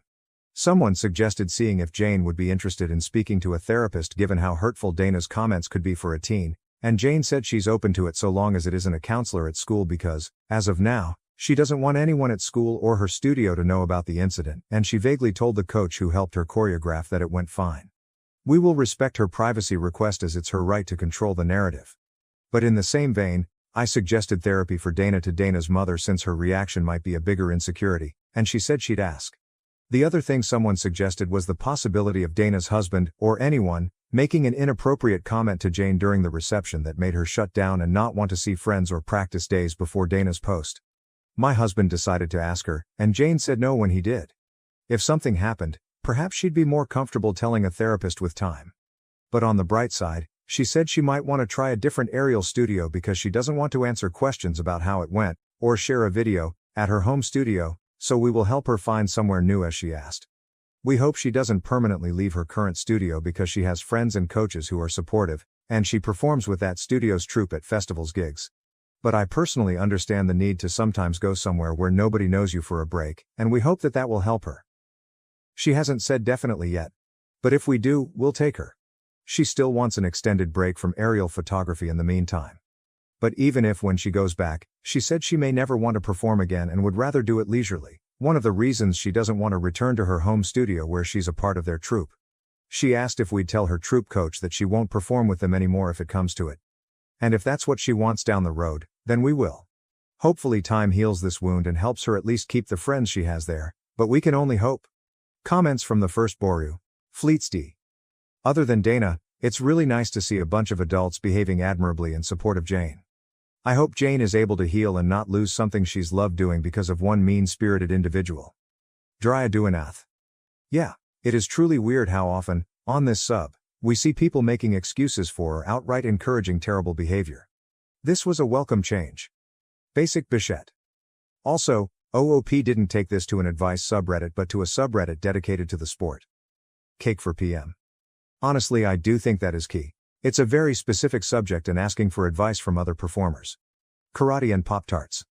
This is the key. I'm an aerialist as well, and a member of the sub who's been following that story. We're a pretty small community and very, very protective of other aerialists, especially younger girls. It's also an inclusive sport and not super competitive, which I think lends to cooler heads. Slovenly Muse. This is a hugely important underlying fact, I think. That these people are all family. If Dana had hired an aerialist off of whatever Craigslist is now, they probably would have received polite applause that didn't upstage the bride. But Jane was family, and the guests were mostly family, which makes them extra excited to see a young person in the family doing so well, and they're not just impressed with her performance, they're proud of her. Hence the standing ovation. But this also means that when Dana lashes out at the aerialist, she's bad-mouthing Jane to Jane's own family. Her wedding guests are not going to automatically side with Dana, because they're Jane's family too. And with the receipts out there, this isn't going to go well for Dana at all. I guess you could see this as a lesson about keeping firm boundaries between personal and professional engagements, but really, I think the main takeaway here is to avoid marrying a crazy person whenever possible. Last update. When I tried to make each past post, they were immediately removed for some reason. Thus why I asked Madison Brave to post on my behalf after a few failed attempts on my original and update posts. I was able to make a post to my own profile stating that I gave Madison permission to post on my behalf. But when I tried to add this final update, my account was suspended as soon as I hit post, and I'm guessing I tried too many times to repost it along with the many attempts on my original and update too. I have since made a new account and reached out to the mods for assistance posting my last update after Madison suggested that I reach out to them instead of constantly reposting it previously, and they were gracious enough to help me. This is going to be the last time I update, and I want to thank everyone who gave advice. In my last post, I mentioned that Jane said she'd be open to talking to a professional so long as it wasn't anyone from her school, and we agreed to accommodate her. However, she changed her mind shortly after and said she wanted to talk to her coach instead, whom she had been brushing off since the reception and being vague about how it went. She and her coach put a lot of time into choreographing the act for Dana, and she didn't even charge her for the sessions to do so. Her coach is also part of her circus studio's performing troupe, and she has always been supportive and understanding. We supported her decision to talk with her coach, and they did in person. It was after they spoke that Jane spoke to me following her coach's suggestion to do so, and I'm going to be somewhat vague about certain details of our discussion. She also asked to speak to me first before we'd talk to my husband afterward, and that's what we did. Jane opened up about how Dana sent a private message to her Instagram the day after the reception, but to her personal Instagram and not the private circus one. Dana's private message was just as bitter as her Facebook posts, but much more hurtful. Dana called Jane derogatory sexual terms in her message, and I can't express how angry my husband and I still are." Jane said she was surprised upon receiving the message. Dana was always supportive of her craft, and she gave her a standing ovation along with her husband. Looking back, Dana probably did because everyone else was doing so. But Dana also wrote that she only received the ovation because they were family who were biased and couldn't tell the difference between a good and bad aerialist. Jane blocked Dana long before we spoke, and she said she was hurt because Dana was one of the relatives who came up for Christmas early when he hosted some years back to attend her studio's Christmas recital, which surprised her, and we all went out to dinner afterwards too. My husband and I tried our best to remind her that Dana's reaction was a reflection of her insecurities rather than anything Jane did. If the best man gave a speech that garnered the same reaction, Dana would have directed her vitriol at him. Jane said she understood that it wasn't her fault, but there was more in Dana's message that hurt her confidence, such as bodily comments that were disgusting. She said she may return to aerial at some point, but that she still needs time and is unsure about performing again compared to doing it leisurely. We told her, among other things, that we commended her decision to speak with her coach and that we'll respect her ultimate decision. Jane also said that she didn't tell us immediately because she wasn't sure if she wanted further drama with Dana if we told her parents about her message. However, after some time, she said she actually wanted us to tell them because she felt that Dana deserved repercussions for it. She said she was surprised that Dana's parents called her out publicly, on Facebook, without knowing about the message, so that made her feel comfortable with us telling them. Jane also saved a screenshot of Dana's message. And while we agreed to tell her parents, we suggested that she delete it afterwards because it's not good to carry around hurtful things. She's also still open to speaking to a professional about the other stuff in Dana's message that's more hurtful, so long as it's no one from her school. We are in the process of trying to find a therapist who can help with some of the infidelities that led to her shutdown in the weeks after the performance. I honestly cannot thank her coach enough, but I just want to touch on a few more things that were suggested in the comments. I received a few DMs saying we were just as bad as Dana for addressing Dana's lies on Facebook, so I want to be clear. My husband and I rarely use Facebook. And if someone had started drama with me on a Facebook post, I wouldn't use Facebook to address it personally. I'd opt for a call instead. But since she disparaged a minor publicly with lies regarding costumes that we had text proof of her approving, we felt the need to post those messages proving that she signed off on them, and we asked Jane if she was okay with it first. The other thing a few people asked was whether her costume was potentially inappropriate. The costume we purchased came from a website that many professional circus performers use, including some who used to be in Cirque du Soleil and tagged the shop while wearing it on their socials. And we purchased other costumes from there in the past. Heck, some of their costumes have been used in wedding gigs by hired circus performers too. Jane's costume also received many compliments, but we're glad Jane realizes that she isn't responsible for Dana's insecurities. This was also Jane's first negative experience in her young performing career. Despite knowing Dana is entirely at fault, her words still hurt as they were close before this. Jane has kept in contact with her coach since, and she's even considering a different apparatus to take her mind off of silks that are temporarily tainted.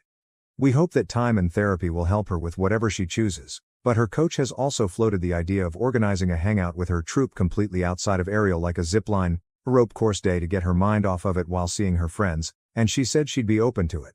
Dana's parents also sent Sherry's berries for Jane, which was really sweet, and Jane sent them a text to thank them too. Regarding Dana's parents, I discussed the private message with Dana's mother, and she was even more disgusted than before. She said that she and her husband would deal with it and that there'd be permanent changes to their relationship with Dana until she apologizes and then some. She also apologized to us on her behalf and said she didn't raise her to be like that. But for what it's worth, even before we mentioned Dana's message, she told me that Dana's husband wasn't thrilled with her Facebook post, among other things Dana complained about regarding the wedding, things that I had no clue about. She also said she's not sure if they'll be together much longer due to other things going on too, but I'll keep this to Jane only and hope that she comes back to aerial someday, or even a different apparatus if she chooses. Comments from the last update. We all love dogs. Geez, I'm so sorry your daughter had to deal with that horrible message on top of everything else. I am glad everyone but Dana seems to be behaving reasonably and trying to support Jane through this.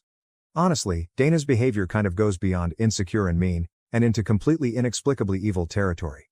Not that you owe Dana anything, but, especially if she was previously kind and supportive to your daughter, Dana's parents should for sure look into trying to get her some professional help too. If there's been no indication at all of her being this cruel, out of control previously, and it's seeming out of character to everyone who knows her, including her parents and husband, is there a legitimate chance that she's experiencing a real psychiatric problem? Obviously not your responsibility and not an excuse, but something that those who care about her might want to consider. Thank you for watching. If you haven't subscribed yet, please do so and hit the notification bell to stay updated with more shocking real-life stories happening around you.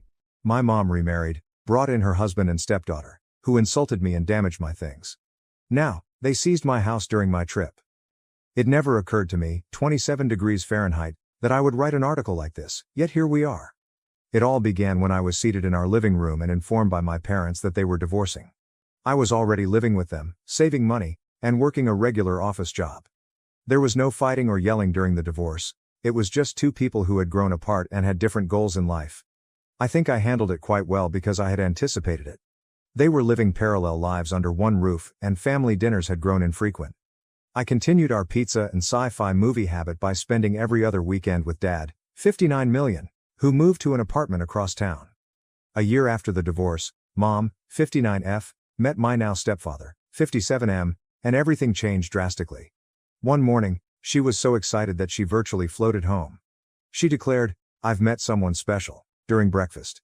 "He has a daughter in college. Wouldn't it be nice to have a sister?" My stepfather and his daughter, 21F, came into our home after they were married in a matter of months. Everything began to come apart at that point. When grown-ups were present, my stepsister might have looked like an angel in her expensive clothing, but when they weren't, she was someone else.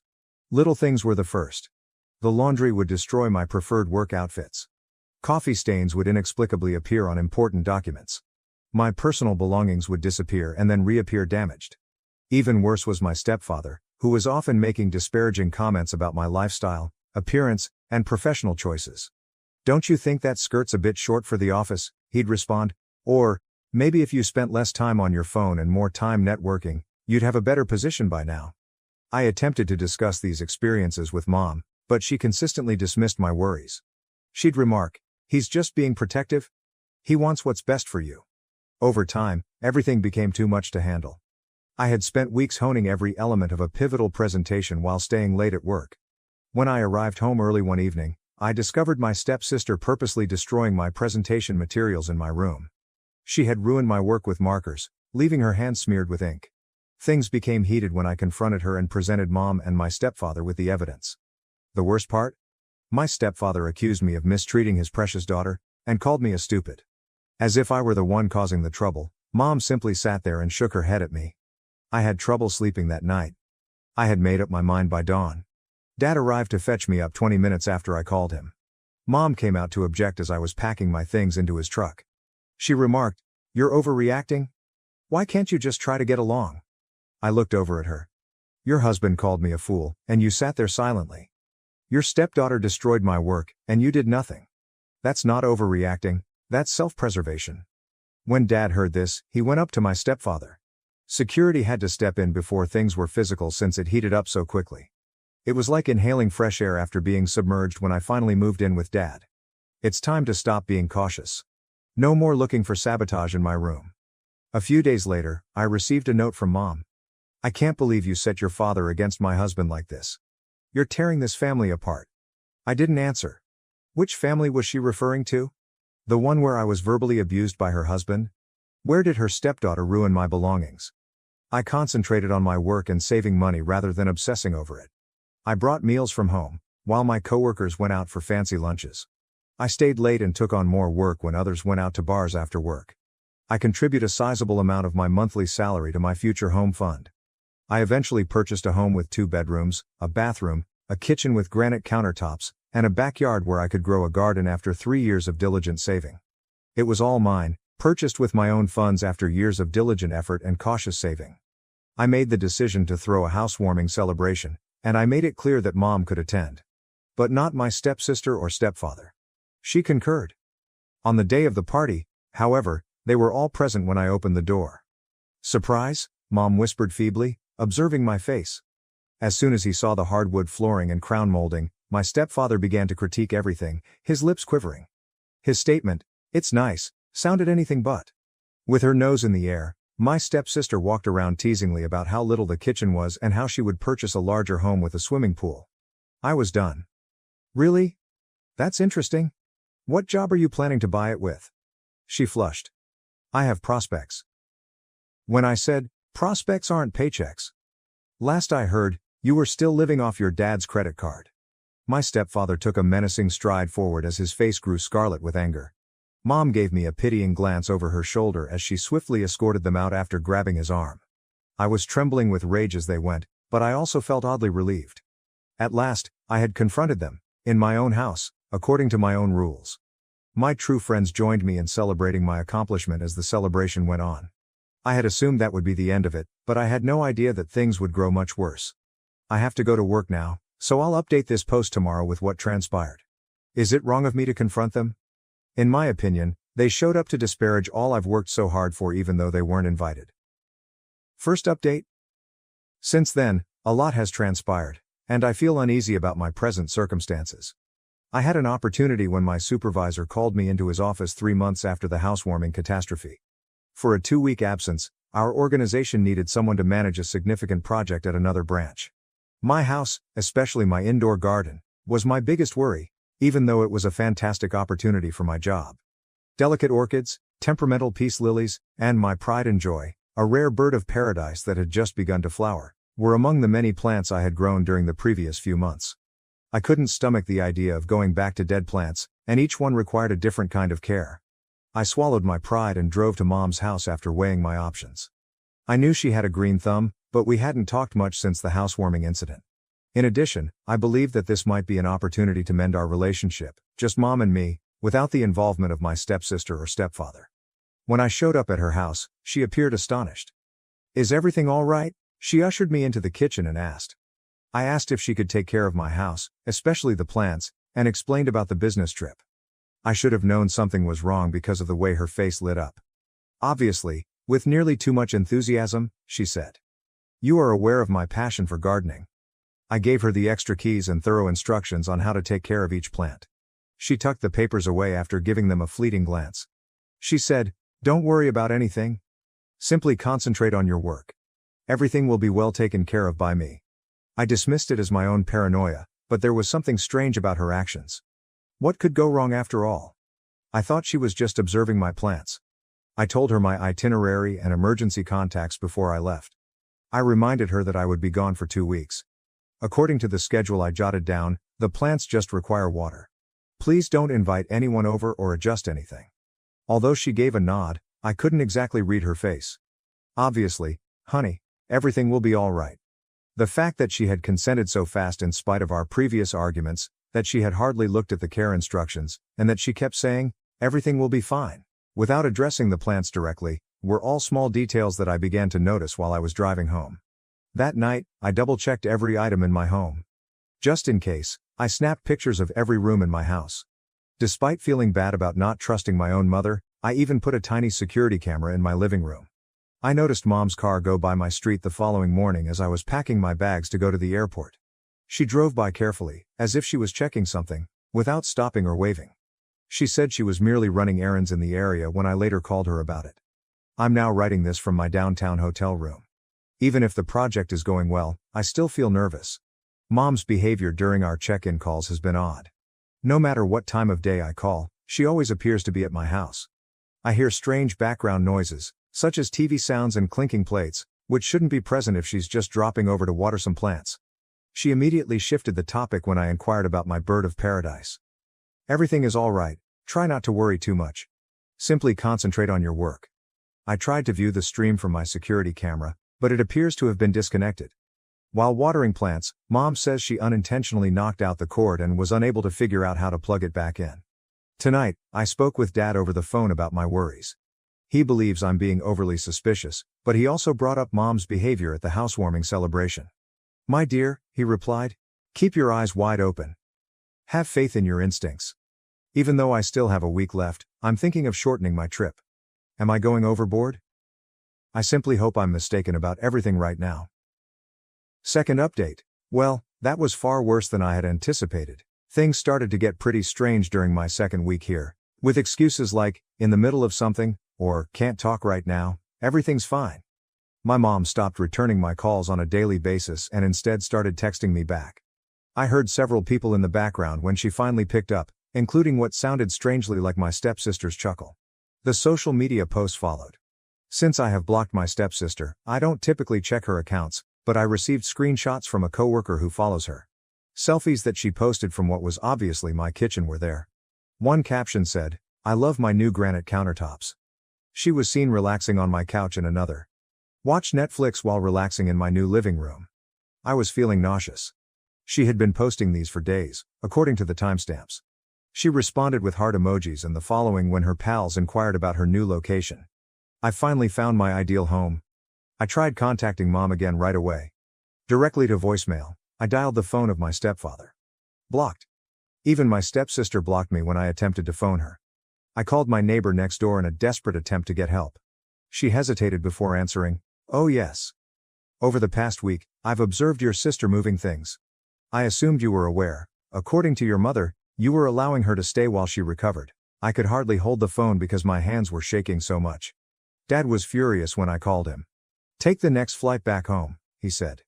"I'll see you over there." I was able to reserve a red-eye flight, which landed shortly after midnight.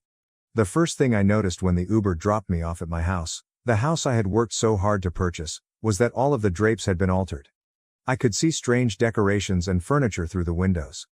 I tried my key in the lock with shaking hands. It refused to turn. I made another attempt, this time with more caution. Nothing. Suddenly, the key that had suited my own house perfectly no longer did. At that moment, I heard footsteps strolling around my house as if they were supposed to be there. The door opened before I could call 911, and my stepsister appeared, dressed in pajamas as if she owned the house. She dared to appear irritated at my presence, and her blonde hair was in an untidy bun. "Why are you in this place?" My brain was having trouble processing what I was witnessing, so I said the words in a whisper. "Obviously, living here," she grinned. "I've been here for several weeks. While you were off playing businesswoman, Daddy helped me move in." With my suitcase still in hand, I stood there feeling angry. "This is my home. Leave. Right now." She studied her manicured nails while leaning against my doorframe. "Yes, that isn't taking place. I feel very at ease here. By the way, the water pressure in the bathroom is fantastic. Acquire. Outside. Of course, my own home." Every word had enough edge to pierce. In reaction, she slammed the door in my face and laughed, really laughed. The latch clicked, and then I heard her footsteps as she left. With my bags all about me, I stood on my own front porch, shaking with anger. The flower beds I had meticulously arranged were illuminated by the yard lights I had put. I could see my living room through the glass, but it was no longer my living room. She tossed her jacket over my couch. My hardwood floors were littered with her shoes. I took out my phone and dialed Mom, my hands shaking. She sounded sleepy as she heard the third ring. "What's the matter? What's the matter?" I nearly let out a yell. "I just got home to find my stepsister living in my house. She says she's been here for weeks. Tell her to get out right now, or I'm calling the police." "Don't contact the police, please." Mom's voice changed from drowsy to frantic. "We'll be over. Just wait there, please. What other place should I go? I can't get out of my own home." The next half hour was the longest I've ever experienced. I watched the lights in the houses next to mine turn on as I paced back and forth on my front porch. Seeing me out here in the middle of the night, what did they think? A few automobiles passed slowly, perhaps debating whether to make their own police call. At last, Mom's vehicle arrived, driven by my stepfather. Still wearing their jammies beneath their coats, they hurried out. "What's happening?" I confronted Mom and made a demand. "Why is my stepsister in possession of my house keys? Why do you allow her to reside here?" At least Mom had the grace to appear uneasy. "She needed a place to stay, honey. She was unable to pay the rent increase when her lease expired. Your home was just sitting there, unoccupied." "Just sitting there? Vacant? It's my home. You weren't entitled." As if it clarified everything, Mom added, "The girl needed somewhere to live. Anyway, your house is too large for one person." I kept my eyes on my mother's face, hoping for some recognition of how totally she had violated my confidence. Rather, she only stood there, offering justifications for the unacceptable. As always when I was younger, my stepfather went forward with his chest puffed out. "Look, telling you about her moving in was pointless. You would have simply refused?" I would have said no, of course. I can't even enter my own home since the locks have been changed. "Anyway, they needed to be changed," he replied, dismissively waving his hand. "I was kind to you." I gaped at him in shock. "You know that's against the law, don't you? Changing the locks on someone else's property is not an option." He sneered. Legal, illegal. It's finished now. This house is too large for just you, and she needs somewhere to stay. I whispered, lowering my voice to a perilous whisper. Get her out. Get her out of here or I'll call the cops. That recognizable sneer twisted my stepfather's cheeks. You're not going to do it. Mom moved forward, her hands clenched. That's it if you call the police. I'll never talk to you again. Do you want it that way? To utterly ruin this family? I let forth a rough, acrid laugh. This family? Do you mean the time you allowed your husband to occupy my home without permission? That household? Rather than answer, they turned and left me there with my bags as they entered my house. With a last click, the door shut behind them. As I took out my phone, my hand stopped shaking. Don't hesitate any longer. No more attempting to maintain harmony. Even though Dad believes I made the correct decision, I can't get Mom's vow to never talk to me again out of my mind. Third update. When I dialed 911, things proceeded swiftly. 2 police cars with bright lights arrived in less than 20 minutes. I told the officers what was going on, and the neighbors were clearly awake now, watching from behind their curtains. Are you the legitimate owner? The officer inquired. Using my phone, I retrieved the property records and screenshots of my stepsister's social media posts demonstrating her move into her new place. I said, yes, I do have all the paperwork. I gave my mother a key so she could water my plants while I was gone on business. Rather, they changed all the locks and moved my stepsister in. The doorbell was rung by the officer. After a long silence, there were shuffles coming from within. The door opened at last. As they stood there, my mother, stepfather, and stepsister made a vain attempt to project confidence. Good evening, said the cop. Everyone inside must provide identification and proof of residency. My stepfather took the stage, speaking in his most convincing business voice. There was a miscommunication. My daughter is permitted to remain here by my stepdaughter. She is attempting to stir trouble after they had a falling out. That is untrue, I interrupted. I never granted authorization. While I was out on business, they exploited me. Inquire about the locks. They will acknowledge that they altered them without telling me. The first thing my stepfather said was, the old locks were defective. You admit that you changed the locks without the homeowner's consent? The officer paused to take notes. My stepsister came forward, dread taking the place of her previous arrogance. Daddy assured me things would be all right. He claimed that after she grew accustomed to the concept, she wouldn't mind. Changing locks on someone else's property and occupying their home without permission constitutes illegal entry, the officer replied, glaring at my stepfather. We will need to request that you and your daughter visit the station. Mom burst into tears. This is simply a family issue, please, we can resolve this. Your husband and stepdaughter have admitted to changing locks and occupying property without the owner's consent, the officer sternly retorted. It is illegal to do so. After that, everything occurred pretty fast. As they escorted my stepsister to the patrol car, she began to cry. For the first time, my stepfather remained silent despite his fury turning his face crimson. As they took her husband and daughter away, Mom shook on the porch. I called an emergency locksmith with the authorities' assistance, and he came an hour later. Mom eventually spoke as he sought to get me back into my own house. How were you able to? She hardly raised her voice above a whisper. How could you harm your own family in this way? Looking at her, this lady who had spent years choosing everyone else over me, I felt oddly at ease. You stated long ago that they were your true family, Mom, I murmured softly. You sat there silently the day she ruined my work presentation. The day you turned away when he called me derogatory names. They treated me like trash every time you told me to be the bigger person. They were the ones you repeatedly selected. They will now have criminal histories? She cried. Was it what you were looking for? I answered, I wanted my mother to protect me. My goal was to feel secure in my own house. The only thing I wanted was for you to pick me. After completing his task, the locksmith gave me the replacement keys. I tested them in the lock as Mom watched. From now on, you are no longer my daughter, she declared, her voice trembling with rage. You have no right to ruin our family in this way. For the last time, I looked at her. The day you decided that your new spouse and his daughter were more significant than your own child, you ruined our family. I just quit allowing you all to mistreat me. She climbed into her vehicle and drove off. I entered my home, my transformed, violated home. All of my lovely plants had died from carelessness. My beloved bird of paradise was also wilted and brown. My stepsister had filled my cabinets with her belongings and reorganized everything in the kitchen. Designer clothes were all over my spare bedroom, which had been transformed into her personal closet. Later that day, the police made a call. They wanted to know whether I would file a complaint. I considered forgiveness, family loyalty, and mom's tears. Then I recalled being gaslighted, abused, and told to just take it. Yes, I firmly said. I wish to file charges. In a frightening email, my stepfather threatened to sue me for his daughter's psychological suffering. Without replying, I sent it to my attorney. On social media, my stepsister made evasive posts about toxic people who pretend to be victims, but I suppressed her accounts.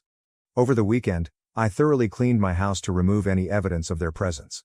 I started over after discarding the dead plants. I installed better cameras and changed all the security codes with the help of Dad and his girlfriend. Mom sent one last text last night, saying, "I hope you're happy with what you've done. I blocked her number since you've ruined everything." Fourth update. A lot has transpired since my last update, which was a few months ago. The court case proceeded more quickly than anticipated. Rather than risk a trial, both my stepsister and my stepfather accepted plea agreements. They were both placed on probation and mandated to reimburse me for the expense of replacing the locks and for the damage they caused to my residence. Above all, they have a legal obligation to avoid my property. In court, my stepsister attempted to play the victim by claiming that she was only doing what her father had told her to do and was unaware that it was against the law. The judge was unimpressed, particularly after seeing her boastful social media posts about her new house. Until the very end, my stepfather remained haughty, accusing his lawyer of being spiteful and disrespectful. Mom attended the court sessions, but she sat beside them. She never gave me a glance. She made an attempt to approach me in the parking lot following the sentencing. "Are you happy now?" she inquired. "Your stepsister has a criminal record because of you. Is this retaliation?" I felt nothing except sympathy when I looked at her, actually looked at her. "Mom, this is not retaliation. This is the result. They moved in without my consent after breaking into my house and changing my locks. How could that be acceptable?" As usual, Mom said, she needed a place to stay. I answered, "Then you ought to have allowed her to remain with you. Or assisted her in locating a residence of her own. You decided to steal mine instead." As she normally does when she loses an argument, she breaks down in tears. "You have my undying forgiveness for this. This family has been ripped apart by you." I maintain my composure. "No, Mother. When you decided that their enjoyment was more important than my well-being years ago, you tore this family apart. I'm just at last advocating for myself. I ran into my aunt at the grocery store last week. She made an effort to guilt-trip me by claiming that Mom was having trouble adjusting to our distance from one another and that I ought to try to make amends. I informed her that some bridges must remain burned. I'm getting better sleep now. The more time passes, the less I anxiously check my phone for alerts from my new security system. The sunlight coming through my windows is helping my new plants grow. I'm going to see Dad and his girlfriend next month, and they call frequently. Out of habit, I occasionally find myself reaching for the phone to contact Mom, but the temptation is quickly squelched when I recall that night on my doorstep when I was locked out of my own house. My mother passed away years ago when she decided to prioritize her new family over me, so losing her isn't the worst part. Accepting that she will never comprehend what she did wrong is the most difficult aspect. In his last threatening email, my stepfather discussed family loyalty and how I had betrayed them through his attorney. One word was my lawyer's response. Family loyalty should have started with respecting my client's property rights. I've changed my phone number, installed cameras throughout my house, and blocked them on all platforms. This may seem extreme to others, but I'm not taking any chances in light of what they did. I've decided to sever all communication with them. Life continues. Last week, I received a promotion at work. The plants they killed are being replaced by new ones, and my garden is growing again. I recently started seeing someone who respects my limits and is aware of my trust concerns. There are some bridges that must remain burned. Sometimes severing links is the only healthy option, not just a choice. This is going to be my last update on the matter. It's time to put this chapter behind me and concentrate on starting a new life. A life free of poisonous relatives. Without being overly cautious. Without sacrificing my personal limits for those who have never honored them. I am at liberty. Thank you for watching. If you haven't subscribed yet, please do so and hit the notification bell to stay updated with more shocking real-life stories happening around you. My parents chose my brother over me, hid my inheritance, and now seek my help after his fraudulent betrayal. My parents supported my brother after he slapped me during my son's birthday celebration. When he attempted to take their house, which was actually mine, years later, they pleaded for assistance. Eric, my younger brother, is 28 million, and I am 35 million. Favoritism was so blatant in our home while I was growing up that it was painful. My parents behaved as though Eric was a priceless treasure that had to be safeguarded at all costs from the moment of his birth, while I was just there. I still recall my 10th birthday celebration being cancelled due to Eric's cold. They couldn't risk him feeling excluded from the festivities because he only had a cold, not even a fever. As we aged, things only got worse. I was the debate team captain, a straight A student, and even received a partial scholarship for my SAT results. My parents, however, hardly noticed. They were too preoccupied in complimenting Eric on passing his classes with C grades. The same thing happened at every parent-teacher conference. They would ignore my accomplishments and concentrate on how they could support Eric in doing better. At the age of 18, I moved away with the intention of succeeding without their continual comparison. I earned a degree in computer science, worked several jobs to pay for education, and got a fantastic position at a software business. I met my wife, Darla, 33F, there. She is intelligent, kind, and, in contrast to my family, she genuinely acknowledges my accomplishments. James is our 1-year-old kid, and we were married 5 years ago. Eric, however, never left the house. After 1 semester, he left community college because it was too stressful, and returned home. At the age of 28, he continues to live with our parents and works part-time at a nearby video game store. He spends much of his time playing video games. This is entirely made possible by my parents. They cover all of his expenses, including his meals, bills, auto insurance, and game subscriptions. My mother literally broke down in tears when I suggested that Eric might want to look for a full-time job, saying that I was being too harsh on her sensitive little boy. We threw James's first birthday celebration at my parents' place last month. They insisted, even though I didn't want to. Mom remarked that being a part of his nephew's special day would mean a lot to Eric. In an attempt to maintain harmony, I accepted even though I should have known better. The celebration got off to a decent start.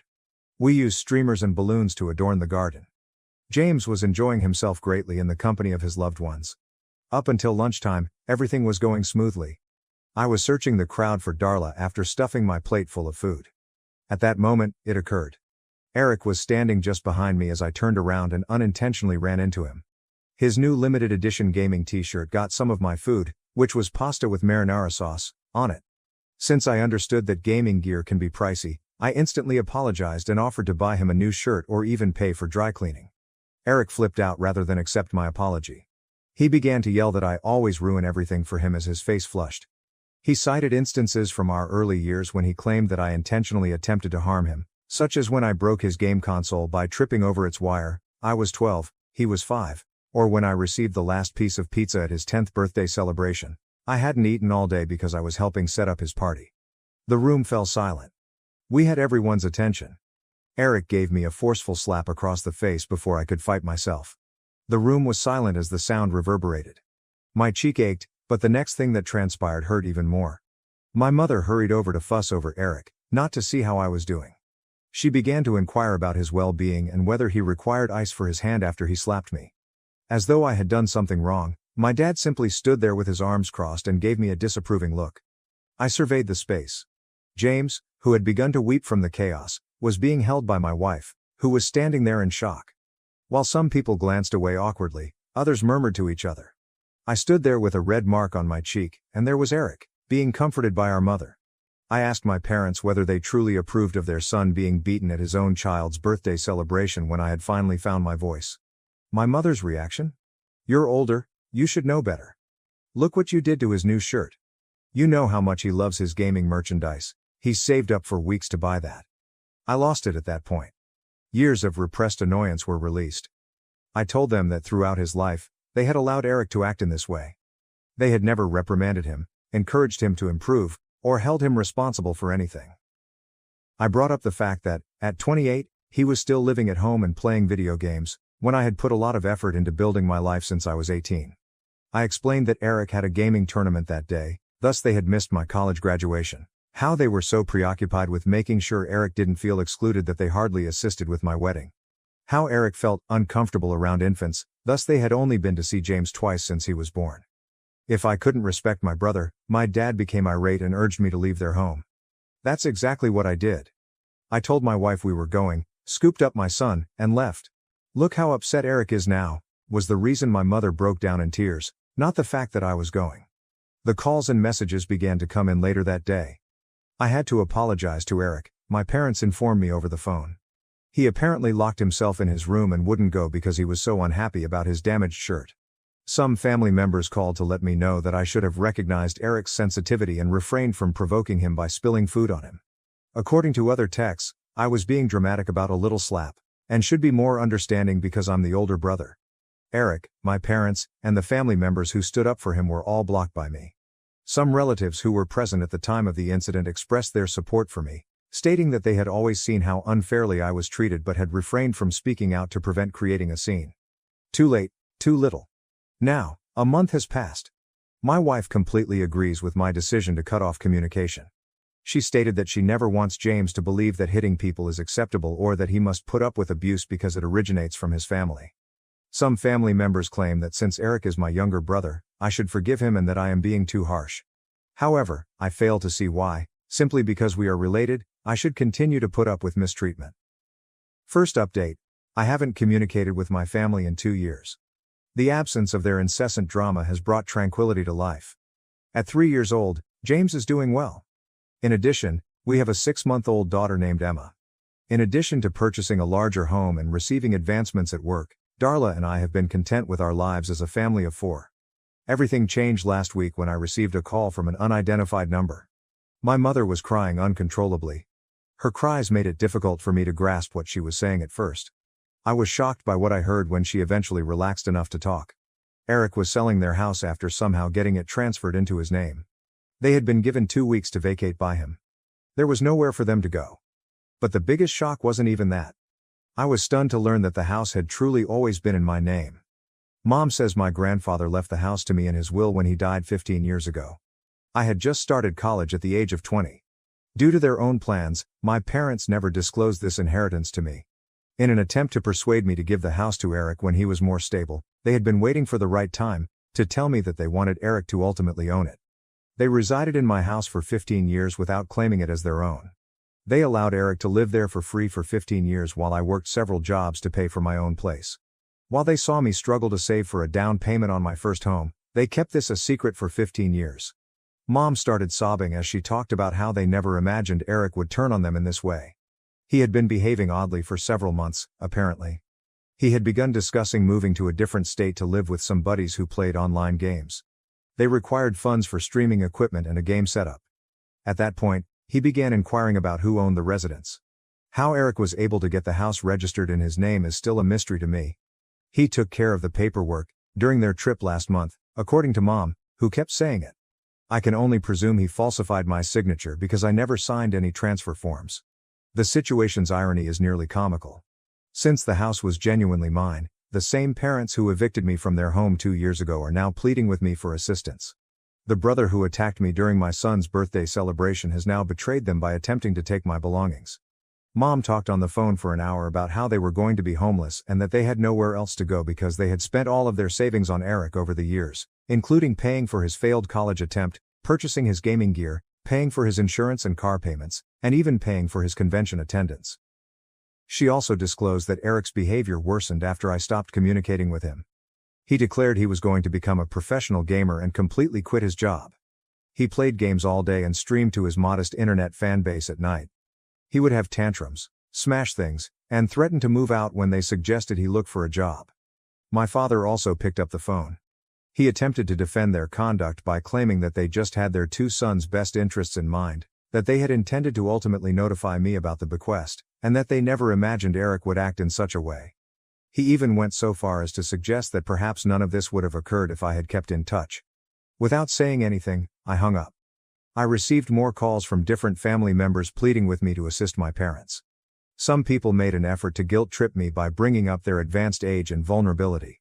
Others said I was being just as evil as Eric by not helping them.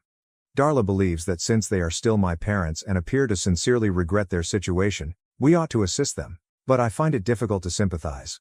For 15 years, they misled me about my own property. While I put a lot of effort into purchasing my own home, they let their golden child to reside there for free. When he attacked me in front of my family, they stood up for him. The only reason they contacted me now was to ask for something. To find out how Eric was able to get the house in his name, I got in touch with a lawyer.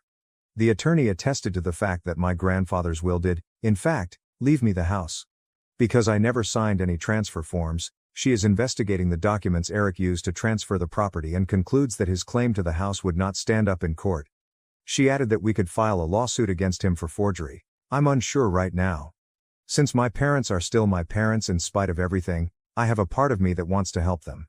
However, I also believe that they deserve this because they deceived me and allowed Eric to continue doing so for so long. Perhaps this is the wake-up call they've been waiting for to realize the true nature of their beloved golden child. First update. Although it wasn't simple, my lawyer assisted me in regaining the residence. Yes, Eric had falsified my signature on a number of documents. Additionally, he falsely claimed to have my power of attorney while lying to other agencies. After nearly 3 months of legal proceedings, Eric has been evicted and the house is once again in my name. I gained additional knowledge regarding what truly transpired during the court processes. For months, Eric had been organizing this. He had discovered my grandfather's will while searching through our parents' old papers. He began looking into ways to transfer property ownership after realizing the house was legally mine. He even used a fictitious name to join some internet communities on real estate fraud. The quality of the fake documents was very high. According to my attorney, Eric ought to have had assistance from a property law expert. Later on, we discovered that he had been using money he borrowed from our parents to pay an internet consultant, claiming the money was for gaming equipment. Eric lost it all when the police arrived to evict him. He locked himself in his room and wouldn't leave. After hours of haggling, he eventually agreed to go when the door was threatened to be broken. He would not stop yelling that we were all out to destroy his life and that everyone was against him. I was urged by my parents to allow them to remain in the house. After obtaining my location from a family member, they arrived at my house and genuinely collapsed in the driveway. They have nowhere else to go, Mom said, sobbing. Dad was crying, something I had never seen him do before, and he was apologizing for keeping the truth about my inheritance a secret. They acknowledged that they had used up all of their retirement funds on Eric, including loans they had taken out to finance his gaming career, costly gaming settings, car payments, insurance, and the tuition for the 1 semester he attended college. They had genuinely thought that one day he would succeed as a streamer and repay them. At last, Dad acknowledged that they had overindulged Eric. He claimed that over the years, they had observed indications of his manipulative behavior but had consistently made excuses for him. They believed he would eventually mature and become responsible if they provided him with adequate time, resources, and support. Mom disclosed the ways in which Eric had deceived them on the house transfer. He had persuaded them that it was merely a formality to assist him in launching a gaming company. He assured them that after he became a successful streamer, he would look after them forever. They wanted to be sure their baby boy wouldn't turn on them, so they trusted him. Darla and I talked it over, and I agreed to let them stay under certain restrictions. In order to remind them that they are living in my home, they must first pay rent, which is not market rate because they are now on a fixed income. Second, if they wish to have any kind of contact with me or their grandchildren, they must go to family therapy. Third, without my express consent, they are never allowed to let Eric into the house. The eviction was not well received by Eric. He began threatening everyone, including Darla, our parents, and myself. He accused me of turning our parents against him and wrecking his life. Since it was his home, and he had nowhere else to go, he insisted that I allow him to return. I kept all of his threatening messages in case we needed them later, and I banned his number. Eric was couch surfing at his gaming pals' houses when I last heard from him. His ambitious intentions to move in with his online pals apparently fell through when they discovered he was broke. Since he is my brother, other family members advised me to assist him, but I declined. He attempted to use forgeries and fraud to steal my residence. In my opinion, he is no longer my brother. Third update. It has been an interesting 6 months. As agreed upon, my parents have been going to therapy and paying their rent on time. Although it's a gradual process, they are attempting to mend our friendship. There are fresh disclosures every week regarding the various ways in which their partiality harmed both of their boys. At last, Mom acknowledged that they felt bad for allowing Eric. It seems that they were having financial difficulties when Eric was born, so they were unable to provide him with the same luxuries that I enjoyed throughout my early years. They began to overindulge him in order to make up for it. What began as purchasing him additional toys evolved into a lifetime of condoning misbehavior.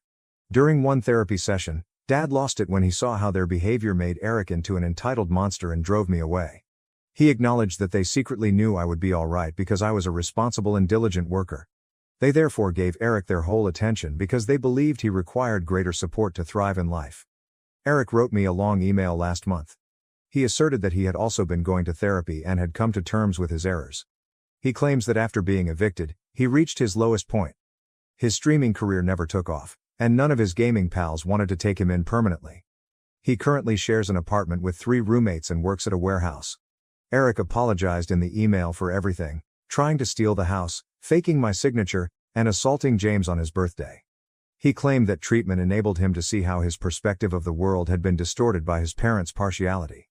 He promised to pay the rent this time and asked if he may live with our parents again. I turned down his request. I sent the email to my attorney, who suggested that I stop communicating with him because of his track record of deceit and deception. Even though I inherited the house, I worked hard to obtain everything else in my life. Even if he says he has changed, I will no longer tolerate his behavior. I continue to face criticism from some family members for charging my elderly parents rent. They claim that I'm being unkind and that families ought to provide unpaid support to one another. However, this is about boundaries and consequences, not money. My parents only expressed regret when they wanted something from me, allowed my brother to be abused, and concealed my inheritance for 15 years. They're fortunate that I'm allowing them to remain at all. Mom still occasionally remarks about Eric's difficulties. She said last week that he might lose his car because he couldn't afford his car payment. I quickly put an end to that by telling her that he is an adult who attempted to defraud me out of my house. If they wish to, they can assist him, but not while residing in my home. Darla says we should ask them to dinner occasionally so they can see their grandchildren, but she believes I'm being fair. Every now and then, James inquires about his grandparents. I'm thinking about it, but I'm not yet prepared for frequent family get-togethers. The treachery is still too recent. This setup works for the time being. I have authority over my property, my parents have a secure place to live, and Eric is at last coming to terms with the repercussions of his behavior. Clear limits and punishments can sometimes improve family relationships. I've discovered that being family does not entail being exploited by others. It entails respecting one another's limits and being accountable to one another. The conclusion. Thank you for watching. If you haven't subscribed yet, please do so and hit the notification bell to stay updated with more shocking real-life stories happening around you. My parents defended my brother's $40,000 debt, tried to access my bank account, and called me selfish for saying no. Here's how I fought back.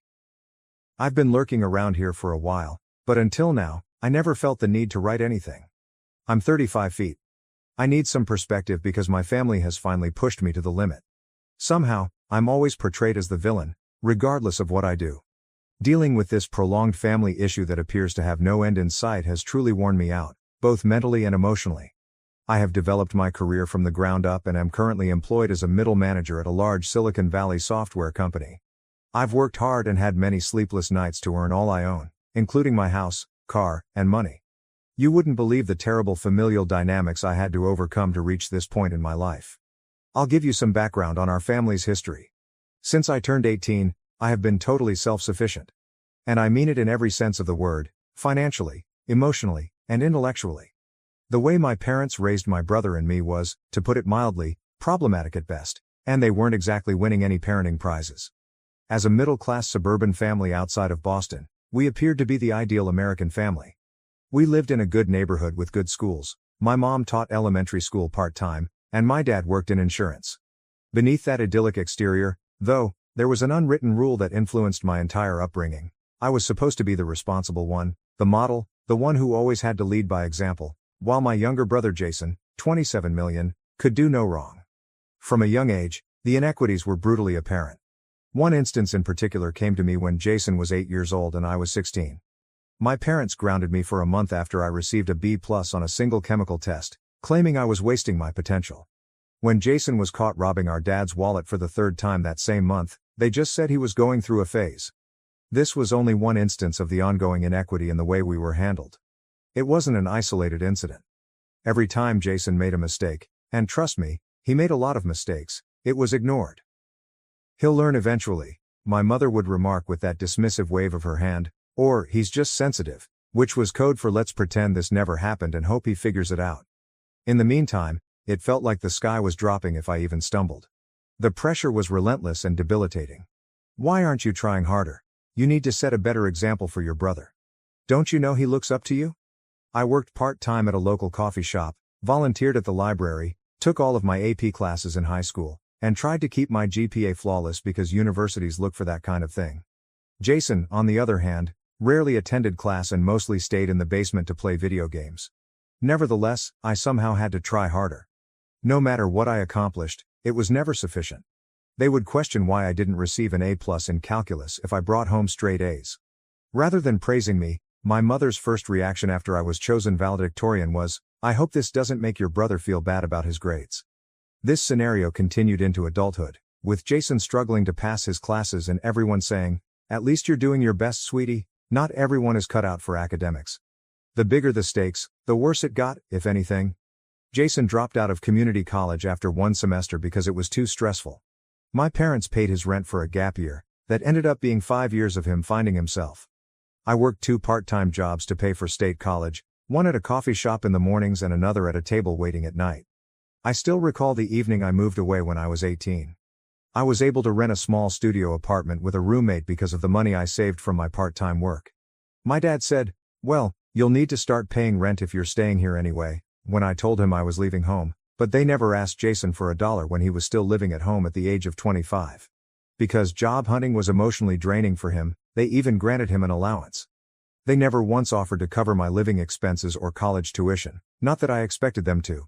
But it still hurt to see them go above and beyond for Jason while I was on my own. I worked several jobs, took out student debts, and ate more dinners of ramen noodles than I would want to recall. Jason, meanwhile, continued to live with them until he was in his mid-20s, jumping from one failing job to another while always coming up with an explanation that it wasn't his fault. He would say things like, "The manager had it out for me," or, "The company's toxic culture wasn't a good fit for my personality." He never acknowledged his own responsibilities and always pointed the finger at something outside of himself. And by covering up his filth and offering excuses, our parents encouraged this conduct at every opportunity.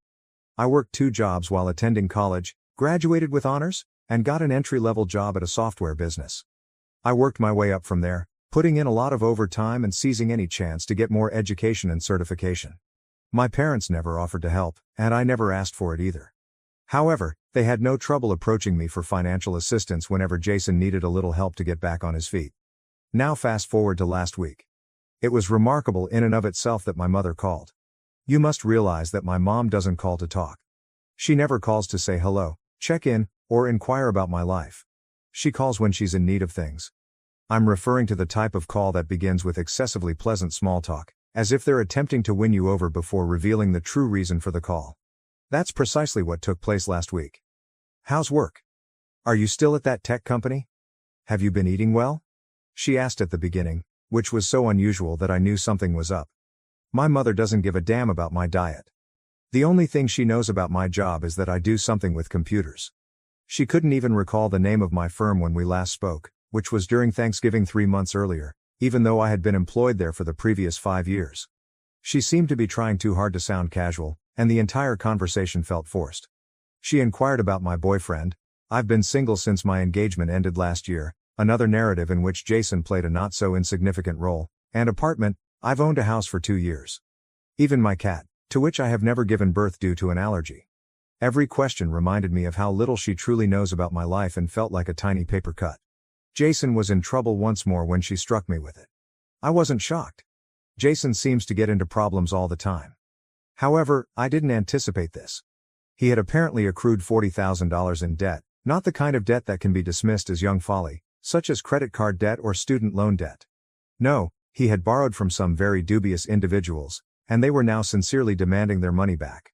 My mother's voice broke as if she were going to cry, which I'm sure she believed would get me to give in. It has worked numerous times. She wasted no time in heaping on the guilt. You've done so well for yourself. You've always been the strong one. Jason's not like you. He needs your help. He's sensitive. You know how he gets when he's under pressure. As I sat in my home office, trying to take in what she had just said, I looked out the window at the neighborhood that I had worked so hard to afford. $40,000. How could anyone possibly accumulate that much debt? My mom dismissed it like she was swatting away a bothersome fly when I asked her how it happened, half anticipating some ludicrous explanation about a botched business endeavor or a scam he had fallen for. She said, "That doesn't matter right now," with the same contemptuous tone that always made my stomach turn. "What matters is that he's your brother. Family helps family. We've always taught you that family comes first. For years, they have used that line, "family helps family," as an excuse. When they asked me to lend Jason money for his revolutionary cryptocurrency investment, which he lost all of in 2 weeks, that's what they stated. They said that after his girlfriend ejected him, he took my credit card information. They wanted me to let him stay at my house. Every time they required me to cover for Jason, fix anything for him, or clean up a mess he had made, they said that. And each time, I overcame my annoyance and followed their instructions. I did not want to be the villain. Because deep down, there was still that little girl who longed for her parents' approval, thinking that perhaps this time they would recognize my assistance, my sacrifice, and my continual saving of their beloved boy. But $40,000? It wasn't merely a favor or a loan. It was a down payment for a home. That was a year of arduous labor. That served as my safety net, emergency reserve, and security for the future. This time, I couldn't do it. I told her no for the first time in my life, right up. I apologized, but I was powerless to save Jason from the disaster he had made. The tone of the conversation suddenly changed. In roughly 2 seconds, my mother moved from being pathetic to being enraged. Had it not been so horrifying, the metamorphosis would have been nearly remarkable. The mother's gentle, worried voice had vanished, to be replaced by an icy, piercing voice. She began to scream. "You're being selfish?" Her voice getting louder as she spoke. "After everything we've done for you, this is how you repay us? You're abandoning your family when they need you most." The nuclear option was even mentioned by her. "Do you want his blood on your hands? He borrowed from some nasty folks. What would happen if he did?" The manipulation was so obvious that it was quite comical, nearly. However, her attempt to hold me accountable for Jason's bad decisions, again, was not amusing. As though his choices, errors, and total lack of accountability were somehow my fault. Then I ended the call. I was no longer able to listen to it. My chest felt constricted, as if someone were sitting on it, and my hands were shaking so much that I could hardly press the end call button. However, behind the familiar burden of familial expectations, the shame, and the fear, there was comfort. I was relieved that I had maintained my position for once. I've put in too much effort to be brought down by the poor decisions of others. I've devoted years to developing my job, becoming self-sufficient, and establishing a life apart from serving as Jason's safety net. I simply couldn't bear the idea of discarding all of that. Of maybe jeopardizing my own financial stability to allow his recklessness to continue. However, the problem with growing up in a dysfunctional home is that guilt creeps in almost instantly, even if you know you're making the right decision and are positive you're acting in your own best interests. Even though I know I'm not the bad guy, my family has a way of changing the facts, making me doubt my own judgment and making me feel that way. And it was the same this time. I can't get rid of the thought that perhaps I made the wrong choice, even though I said no and know it was the right one. At the moment, confronting my family seemed like the correct thing to do, but now I'm left wondering if I've made things worse. But what if they're correct? Could I be being self-centered? What if Jason does suffer as a result of my refusal to assist? The logical side of my brain understands that I have no responsibility for my brother's decisions or the results of those decisions. However, a part of me that is still that young child, begging for her parents' approval, continues asking herself, what if? To be honest, I have no idea what will happen next. That call was only the beginning. I was totally unprepared for what transpired next. I suspect that this is not the end. Particularly with Jason, my parents have never been good at taking no for an answer. I'm trying to remain strong, though. I'm trying to keep in mind that I have the right to defend my future and myself. As this situation develops, I suspect I'll require additional guidance. I'll provide an update shortly. First update. First of all, I want to thank everyone who left encouraging comments on my previous post. To be honest, I didn't anticipate such a strong reaction. The previous week has seen a sharp increase in tension, and not in a positive way. Do you recall that I sensed this wasn't the end? Yes, I was correct. As soon as I hung up on my mom, the harassment campaign began. Initially, it was just a flurry of text messages. The typical guilt-tripping fare. Then, however, things became considerably more sinister. My bank notified me of the unusual behavior last Tuesday. Someone had tried to use what seemed to be stolen personal information to get into my account. I received a direct call from the bank's fraud department. They claimed that a huge transfer attempt using my credentials had been detected by their security system due to the suspicious IP address. The fraud investigator told me that the person who attempted to access my account had my mother's maiden name, my social security number, and even the name of my first pet, all of which are standard security questions. Jason would be the only one with access to all that information. Upon realizing that my own brother would attempt to steal from me, I promptly updated all of my security questions and passwords. Very difficult. Money was no longer the only factor in this. This was a completely new kind of betrayal. This is where it becomes even more bizarre though. One of the few relatives with whom I truly get along, my Aunt Catherine, gave me a call yesterday. It seems that my parents have been giving a totally different account of what happened to everyone in the family. They have portrayed me as some cold-blooded monster who is living in luxury while her brother suffers, and they claim that I am hoarding my fortune while poor Jason is fighting for his life. My aunt called to hear my side of the tale, happily not believing it. God bless sensible family. She was startled when I told her about the attempted bank fraud. She also disclosed information that I was unaware of. It seems that Jason had attempted to borrow money from multiple family members in recent months, each time claiming a different reason for his need. He told a wide range of stories. He told our old grandma that he needed money to pay his medical fees.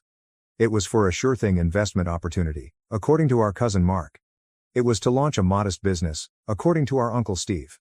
He informed our parents that he owed money to dangerous people, but none of these allegations fit. But this morning was the real kicker. My dad sent me an email, which was the first time he had spoken to me directly since this whole situation began. It was icy, cunning, and, to be honest, a little menacing. This is a portion of his writing. Your actions are forcing us to reconsider your position in this family. Your mother and I have always provided for you, supported your education, and given you every opportunity to succeed. Your current success is a direct result of our sacrifices. If you continue to abandon your brother in his time of need, there will be consequences. Think carefully about your next move. The part about them funding my education made me laugh. My student loan payments are still ongoing. However, the warning was unmistakable: assist Jason or risk being cut off from the family. They believe they can control me by threatening to isolate me, so they are attempting to use familial ties as leverage. They don't seem to realize that I've been essentially cut off from them for years. We have always had a conditional relationship. I have to take care of Jason, I have to play the part they put me in, and I have to accept their perverted definition of family devotion. I have discussed the attempted account hack with the IT security team at my firm. They are assisting me with protecting all of my gadgets and accounts connected to my job. Additionally, I've begun recording every single text, email, and voicemail. Even if I find it hard to believe, I must gather proof against my own family. The most bizarre aspect of it all? Jason's girlfriend, or ex-girlfriend, depending on their present situation, sent me an SMS. Jason has been acting strangely recently, she told me. We've never been close, but she was worried enough to contact me after hearing him make cryptic remarks about getting what's his, and teaching people lessons. This weekend, I'm going to install security cameras at my house. I may be too cautious, but I'm not taking any chances in the wake of the bank account disaster. I never imagined that I would need to defend myself against my own family, but I suppose that's where we are at the moment. $40,000 is only the beginning for those who are wondering why I don't just pay the money to make this all go away, even if I wanted to, which I don't. According to my aunt's disclosures of Jason's previous borrowing attempts, his overall debt is likely substantially larger. Helping my brother is no longer the goal of this. It's about supporting a detrimental behavior pattern that must end. Next week, I have an appointment with a financial advisor to go over all of my accounts and implement additional security measures. In order to understand my alternatives in the event that the situation worsens, I'm also thinking of talking to a lawyer about the attempted fraud, not necessarily to file charges. If something important occurs, which is likely to happen shortly given the current state of affairs, I'll provide another update. I appreciate you letting me vent, and I want to thank everyone who commented on my previous post and shared similar experiences. Knowing that I'm not the only one coping with this type of dysfunction in my family is comforting. Second update: I made the decision to speak with Jason face-to-face following the attempted bank fraud I detailed in my previous update. The events that followed were startling and yet completely expected. Jason's residence was my destination yesterday evening. It's a dilapidated establishment in a dubious area of the city. He was unshaven, had heavy circles under his eyes, and was wearing a tattered t-shirt when he eventually opened the door. His initial remarks: "You were patient enough to arrive. My attempt to hack my bank account is not an apology. No justification for the debt of $40,000. As usual, just entitlement." He gave me a disturbing response when I questioned him about the bank fraud. "Mom and Dad said that if things became severe enough, you would give in. I was merely expediting the procedure." He said it so nonchalantly, as if he were talking about the weather instead of confessing to a murder. At that point, I became aware of something troubling about his flat. There were several phones and what seemed to be credit card statements with several names on them on his coffee table. He swept them into a drawer before I could get a better look. When I understood that this might be more than simply my bank account, my stomach fell. My parents arrived just as I was ready to depart. When I got there, Jason had apparently texted them. They stormed inside his residence as if it were their own. Naturally, Mom was crying, and Dad was enraged. This led to the most heated family argument we've ever experienced. Dad began by expressing their disappointment with my self-centered actions. Mom said that they had failed as parents because I had shown myself to be so heartless. The worst part is that they really defended the bank fraud attempt when I brought it up. Mom said, "He was desperate. When you declined to assist, what option did he have? People sometimes make mistakes when they're backed into a corner," Dad continued. What I was hearing was unbelievable. "So, if it involves family, is identity theft acceptable?" I inquired. How did they react? No matter what, family helps family. I lost it at that point. Years of repressed annoyance were released. I explained to them how their favoritism had impacted me and how Jason became the person he is today as a result of their enabling. I cited concrete examples, such as their refusal to assist me with my college tuition while paying for Jason's unsuccessful attempts, their repeated attempts to coerce me into giving him money, and their persistent manipulation of my emotions. What did Jason say? "At least I'm not a stuck-up bonite who thinks she's better than everyone else," he grinned. In fact, Mom gave a nod of approval. I came to the important realization that they would not change at that point. Never. Money was no longer the only factor in this. This concerned a family relationship that was essentially poisonous and would never get better. I pulled out my phone and listened to the full recording of our chat. How did they look when they saw that I had proof that they were supporting bank fraud? Priceless. "This recording goes straight to the police if anything happens to my accounts again," I declared. "And I will file charges this time, Jason." Mom began to complain that I was endangering them. My father referred to me as manipulating. For the first time, Jason appeared concerned as he stood there. Dad took hold of my arm as I was about to depart and said something I will never forget. "Never expect to be welcomed in this family again if you walk out that door." I gave him a direct look and said, "That sounds more like a promise than a threat," before leaving.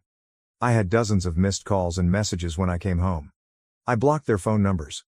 I then opened my laptop and began sending an email to my entire extended family, including screenshots of threatening messages, a transcript of the taped discussion, and documentation of the bank fraud attempt. I will no longer serve as the family's scapegoat. I'm tired of being controlled. I will no longer serve as Jason's personal ATM. Above all, I have finished maintaining their secrets. It's likely that this will be my final update. I have a hunch that everyone's situation is going to drastically change soon. I'm concentrating on defending myself right now, which includes researching security systems and speaking with a lawyer about possible restraining orders. Thank you to everyone who has been keeping an eye on this situation and lending support. Your remarks gave me the courage to advocate for myself today. Third update. Everything has changed since my last update, which was a month ago. I made the decision to no longer preserve the family's secrets after the altercation at Jason's place.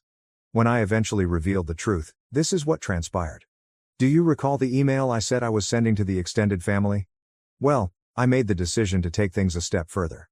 I made a thorough social media post with screenshots of the attempted bank fraud, Jason's own admissions of guilt, and a recording of my parents justifying his behavior as proof.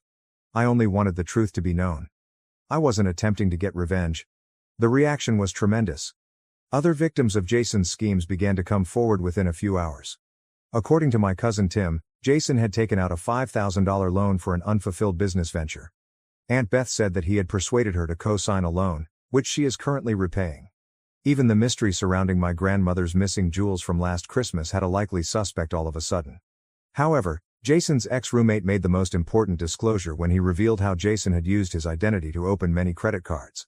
Being too ashamed to come forward, he believed that no one would take him seriously because of my parents' perfect son.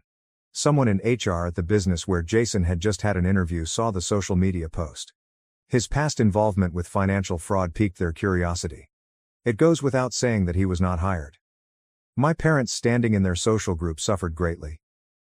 They had supported their struggling son for years while presenting themselves as the ideal parents, handling one ungrateful daughter. Everyone was aware of the reality now. After complaining to their church mates about my selfishness, they began to distance themselves from me. All of a sudden, Dad's golf friends were too busy to play every week. Mom attempted to minimize the harm by accusing me of lying, but the facts were clear. They were unable to justify their own recorded comments, the text messages, or the bank records. Their carefully constructed image fell apart. When Jason's current roommate viewed the post, it was the real game changer. When he consented to share his apartment, he was unaware of Jason's past. Jason received an eviction notice within a week. People don't want to live with someone who tries to commit bank fraud, it turns out. According to what I've been told, Jason works 3 jobs to pay off his debt. He is finally being held accountable for his acts, and his credit has been damaged. Surprisingly, my parents have stopped using social media. No more quotes about ungrateful kids or passive-aggressive posts about family values, every day. Life has never been better for me. That job promotion I applied for, I understand. I've been able to concentrate on my professional and personal development without the continual drain of family turmoil and money exploitation. What a concept. I'm finally meeting someone who respects and understands boundaries. Mom and Dad no longer discuss me at all, according to the few family members I still communicate with. Put an end to guilt tripping. No more attempts at manipulation. At last, they've realized that sometimes social accountability is the result of acts having repercussions. To everyone who has to deal with toxic family members, sometimes letting the truth speak for itself is more effective than going to court. The wrong people will come out, and the right people will listen. Legal repercussions were not my family's biggest fear. Rather, it was the public discovering who they really were. By speaking up instead of keeping quiet, I not only freed myself from their control but also gave others the confidence to defend themselves. We appreciate everyone who has supported and followed this adventure. I feel really free for the first time in my life. It's acceptable when the family you were born into isn't the one you need. Now, I'm assembling my own network of people that respect integrity, accountability, and sincere concern for others. My last update will be this one. Now that the story is over, I'm prepared to begin a new chapter free from guilt, deception, and the never-ending weight of providing for others. And what do you know? No lawsuit ever could make that feel better. Thank you for watching. If you haven't subscribed yet, please do so and hit the notification bell to stay updated with more shocking real-life stories happening around you. My parents sent me away after having my sister. They called me 12 years later to prove they're good parents after she failed. My parents gave up on me at 8 and sent me to live with my aunt. Before I turned 8, I knew they didn't like me. They basically had to deal with me. They had me in their early 20s, just starting their professions, and I watched them struggle to construct a life while raising me. Though I recently realized this, I think they resented me. I didn't understand why they hated me then. I spent my early years trying to please them, but nothing worked. My emotions were ignored. However, they behaved differently around friends and family. They couldn't let anyone know how horrible things were. They even convinced me to keep quiet out of fear of making them dislike me more. Years passed, and my mental and emotional health declined. I struggled in school and behaved out. I don't blame myself for my difficult childhood. My behavior would have changed if my parents had treated me better. They scolded, grounded, and punished me but failed. After my teachers complained about my behavior and grades, I misbehaved more to seek their attention. If being good fails, try being bad. This scheme failed. Mom got pregnant again around my 8th birthday. My parents were thrilled for the first time in years. I didn't understand the announcement at my birthday celebration. I learned weeks later. As my mom packed my luggage, my dad sat me down and told me I was going to live with my aunt. He said it was for my own good because I wasn't doing well there. Though young, I wasn't foolish. I knew they were dumping me. Replacement was coming with another baby. I had tantrums after being heartbroken. I wanted to stay with my family, friends, and parents, even if they mistreated me. They didn't care about my tantrums. They sent me to my aunt's house out of state. I felt miserable on the trip and begged my parents to let me stay. I committed to improve my grades and behavior, but they were set. I hadn't considered that this might not be about my grades or behavior back then. Even if I was the best kid, they might have hated me. My parents helped me settle in at my aunt's house for a few days, but I was still angry. However, my aunt helped me adjust. She may be the kindest and most loving person ever. My aunt, my dad's older sister and the oldest of 4 siblings, raised me because she had never married or had children. Although her siblings worked elsewhere, she worked on the farm their parents left them. She knew I was upset about moving in, so she reassured me that everything would be great and that I would enjoy the place once I got to know it. Her remarks helped me greatly. After 2 days, my parents left, and I broke down. My aunt was my only support. She constantly contacted my parents to talk to me to feel better, but they rarely responded. For 2 weeks I cried, and my aunt stayed with me. Eventually, I felt better. Living with her was so much better that I stopped missing my parents after a few months. I worked on the farm and went to school, and I was doing better. I had many friends, managed academics, and liked my teachers. My life improved once my parents sent me abroad. Even though we saw one another on vacations, I recognized I was better off without them. I was a troublesome youngster who needed a change of atmosphere, so my parents told my aunt I was moving in. After a few months, I told her my parents never wanted me, treated me horribly, and thanked her for taking me in. After that, my aunt treated my parents differently. She grew colder and distant. After that, we saw them at family parties and functions, but we haven't played much in 12 years. My happiness is greater without them, and they don't care. I have no relationship with my 12-year-old sister, which is probably best. Other family members say she's not growing up pleasant. She's one of the school's worst troublemakers at 12 and has a bad attitude. My parents have that issue, not me. My life is going fine. I'm in college to get a business degree so I can run the farm when my aunt retires. Since college is close, I can visit home every weekend, which is convenient. My parents called my aunt last weekend when I was at home because they couldn't reach me directly. First time in almost 12 years, we had a proper phone discussion. Their request was ludicrous, therefore it wasn't pleasant. I was curious when my aunt handed me the phone. After some little talk about my life, my parents said they were proud of my progress. They then said they wanted another go at parenthood. They asked me to stay in touch and move in after graduation. I was shocked since I couldn't fathom them requesting this. I questioned them why they suddenly wanted me back. Then they told me, my sister caused it. My sister is apparently even more of a difficult child than I was, which shames them. They wanted me to reconnect and show their friends and family they could raise wonderful kids. Reconnecting was about using me as proof that they were good parents, not about getting back together. I think people judge them. My sister is becoming a problem child like I was. They must demonstrate good parenting. It's absurd to want me back, yet they expected me to consider it. I told them on the phone that I wouldn't return and wouldn't assist them prove anything to their friends and family. I told them I was done with them, and they were too. I already described how poorly I did with my parents and how much better my life was after moving in with my aunt. I feel they were the problem, not troubled children. They didn't raise me, so saying they did would be a lie. My aunt handled the job well. I wouldn't let them acknowledge her efforts. Most of our relatives and acquaintances knew my aunt cared for me. Despite that, my parents planned to lie and say they had maintained in touch with me and visited often. I told them I wouldn't help spread this untruth and they were alone. They threw a tantrum, saying they had supported me and my aunt for 12 years. Instead, they delivered a monthly check that hardly covers anything. My aunt always paid the rest herself, but she never complained. Now they were trying to appear supportive with their limited efforts. They told me my sister had failed, which was humiliating, so I had to help them because they were my parents. I lost it then. I told them they were not my parents and no longer my family. I told them to leave me and my aunt alone because she was my only family. Update 1. Hello, everybody. When I first posted 2 days ago, most of you agreed I'm NTA. I appreciate that since it helped me understand. The only reason I doubted myself was that my parents had tried everything to convince me that what I said was bad in the preceding week. They made it sound like I was intentionally harsh. Honestly, I didn't believe I said anything wrong. Not rude or impolite. After reading the comments, I knew they were trying to pressure me into agreeing to their requirements and returning home to show off their successful parenting. Despite blocking them, they keep contacting me from various accounts and phone numbers, which is bothersome. My aunt told me to disregard it. She stated there was no need to apologize if I was right. She also asked several family members why my parents were suddenly so eager to prove they were decent parents. That's when she learned what happened. I heard she smoked at my sister's 12th birthday party 2 weeks ago. When my parents tried to confiscate her cigarette, she threw a huge rage that caused my mom to cry.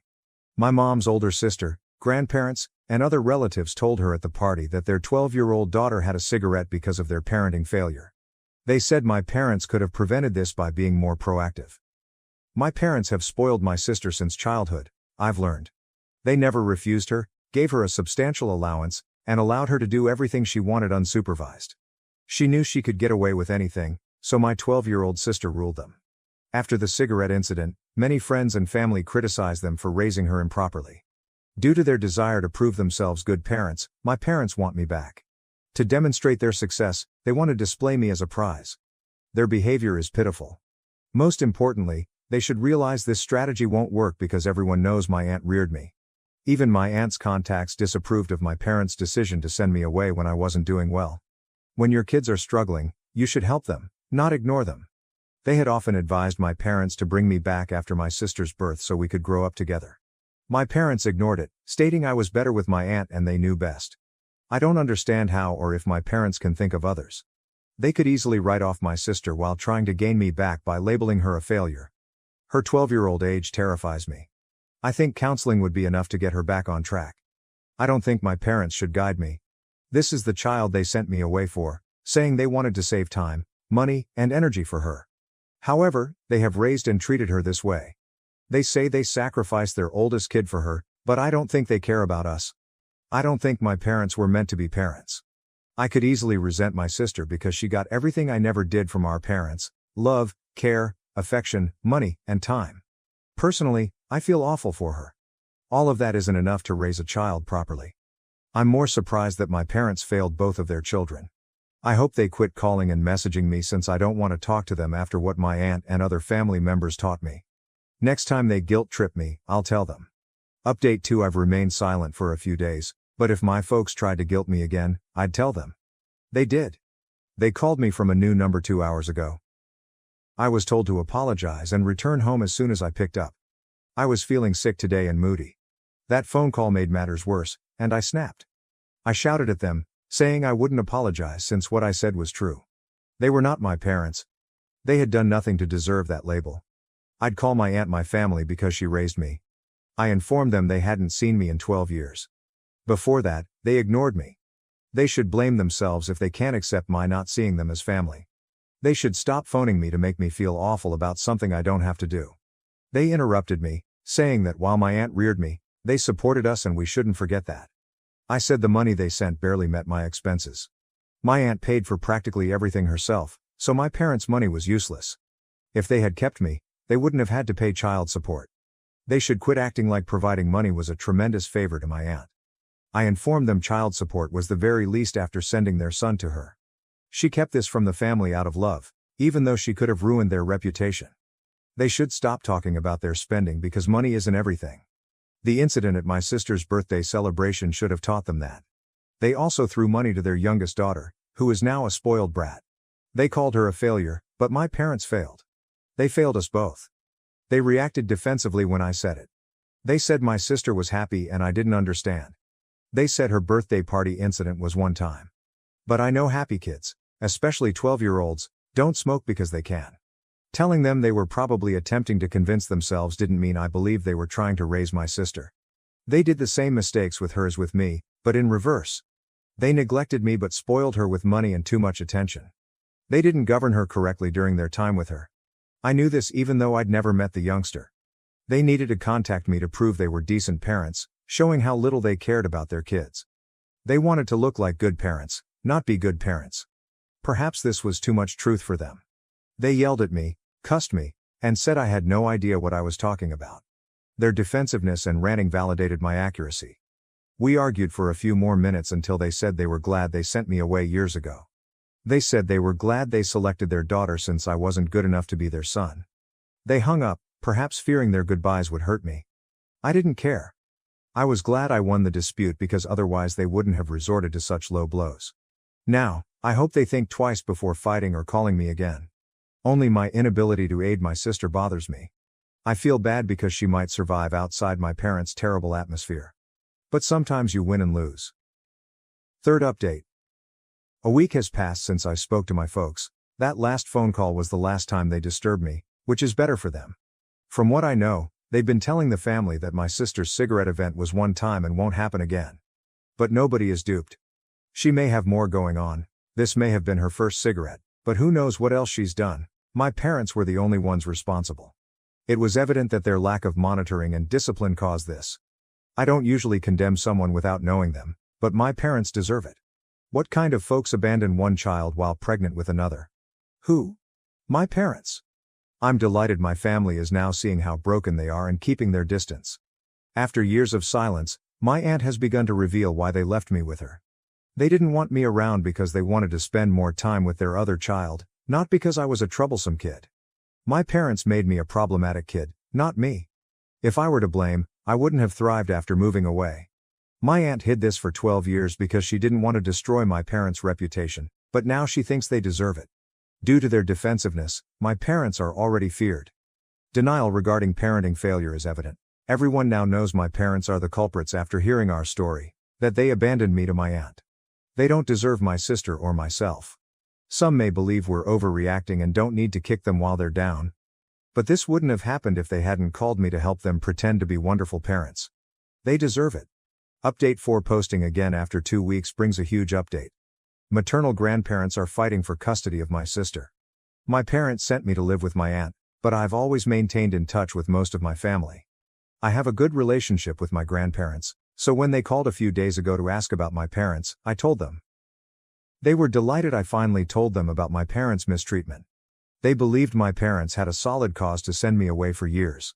Now they know no cause could justify putting your child away.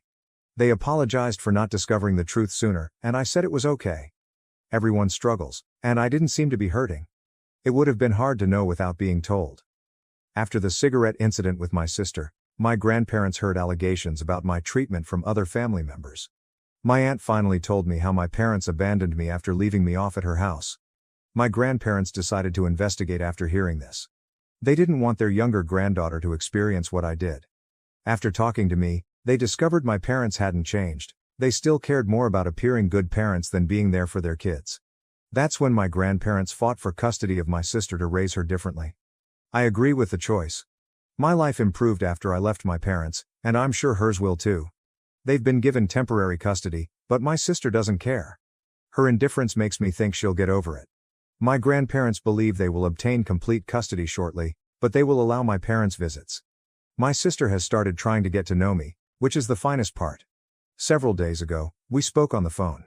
She appears glad to talk to me, and I heard that our parents told her not to talk to me for years because I was a bad influence.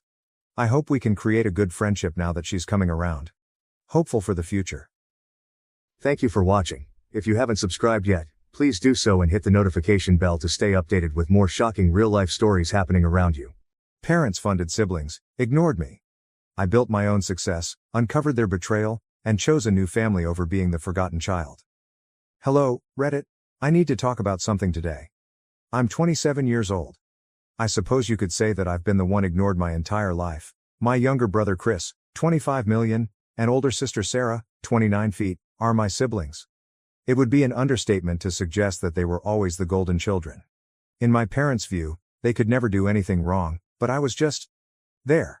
Sarah excelled academically as a child, consistently receiving straight A's and participating in all school-related activities before attending a prestigious Ivy League university. It was my parents' obsession. They couldn't stop raving about how delighted they were the moment she received her admission letter, I promise. They invited all of her relatives and friends to this lavish celebration party. We felt as though we were celebrating Sarah's academic achievement with a second Christmas. Chris, however, didn't have to make a concerted effort. For him, everything just appeared to go smoothly. Following Sarah's example, he enrolled in a prestigious graduate program. My parents also ensured that everything was prepared for him. They purchased him a new laptop, helped him move, paid his tuition, and more. Then there was me. I attended a state college instead of an Ivy League school. Although it was a fine school, I had the impression that my parents wouldn't boast about it the way they did about Chris and Sarah. They kind of nodded and muttered something like, "That's great, Michael," when I informed them I had been accepted, but I could tell they weren't really into it. No party, no celebration. If we ordered takeaway that night, I was lucky. I made an effort to ignore it, but as I grew older, I became more aware of how different things were for me than for them. The money was just as important as the attention. Consider the wedding of Sarah. $200,000 is no laughing matter. The setting, the catering, the dress, my parents went all out. They handled it like it was the biggest thing ever. Some members of our family were even flown in from out of state. They covered all of Chris's graduate school expenses and provided him with rent assistance until he was able to support himself. They also took care of his educational loans, so he didn't even need to worry about those. But me? I asked my parents for assistance when I was just starting out in my job and required some work-related tools, things that were necessary to even get started. I received $7,000. Please understand that $7,000 is a substantial sum of money. However, it kind of hurts when you contrast that with $200,000 for a wedding or fully covering someone's tuition.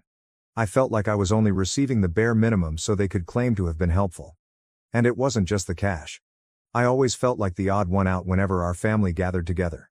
Every discourse at family dinners revolved around Chris's most recent accomplishment or Sarah's fancy job. As they sat there, they would discuss their upcoming extravagant plans, vacations, or improvements to their homes. I would be sitting there consuming my meal while attempting to come up with anything to add to the discussion. What was I going to say though, really? It seemed like my accomplishments paled in comparison to what they were doing. Hey, I just finished a big project at work, and I'm still paying off my car. One dinner in particular, perhaps a year ago, comes to mind.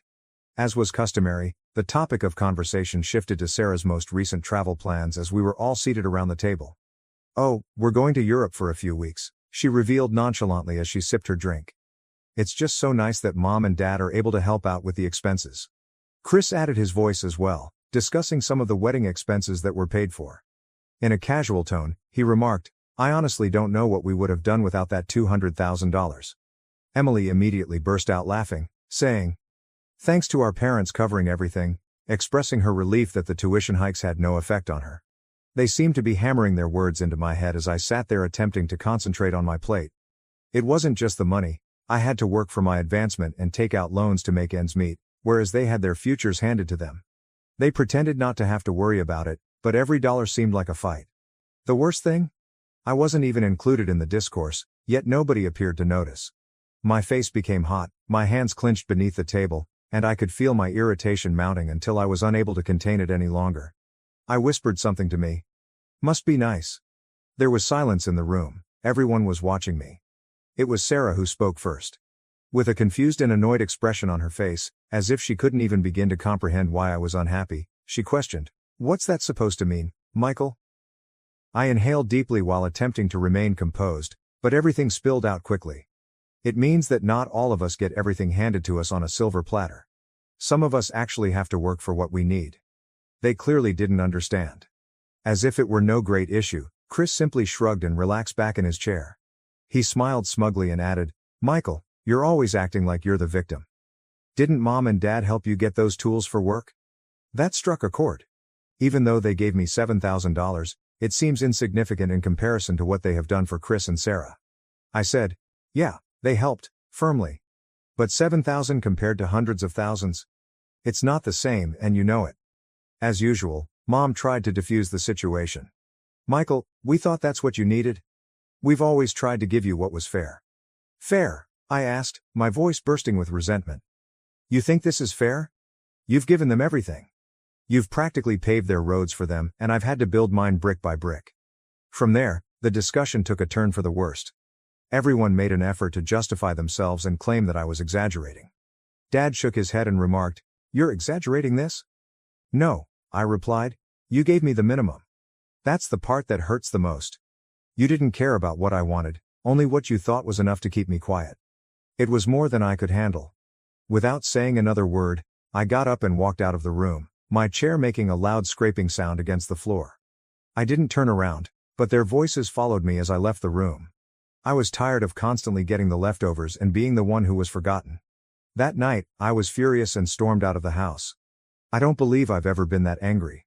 My heart was thumping in my chest, like if it were trying to escape. It seemed like the world was closing in on me with each step I took down the driveway. I had no idea where I was heading. I simply knew that I had to leave, far away. It was late, maybe around 10 o'clock, and there was silence on the streets. You know that spooky silence where everything seems a little too motionless? Yes, that was it. As I went, the only sound was the sound of my sneakers hitting the pavement. I wasn't in the mood for distractions, so I didn't have my phone out or my headphones on. I had to think.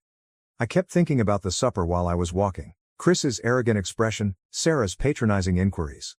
They all seemed to be living in a bubble of privilege and were unaware of how oppressive it was for me. I was merely an outsider with a window into their lovely little world. My frustration grew as I gave it more attention. Why didn't I say more was a question I kept asking myself. Why didn't I actually give it to them? However, I later came to the realization that my words would have had no impact. Talking to a brick wall was like that. I had my version of what happened, and they had theirs, and the two were never going to coincide. I eventually made my way to the park where I used to spend my childhood. The residence was only a 15-minute walk away. Some trees kind of obscured an old bench and a spot next to the playground.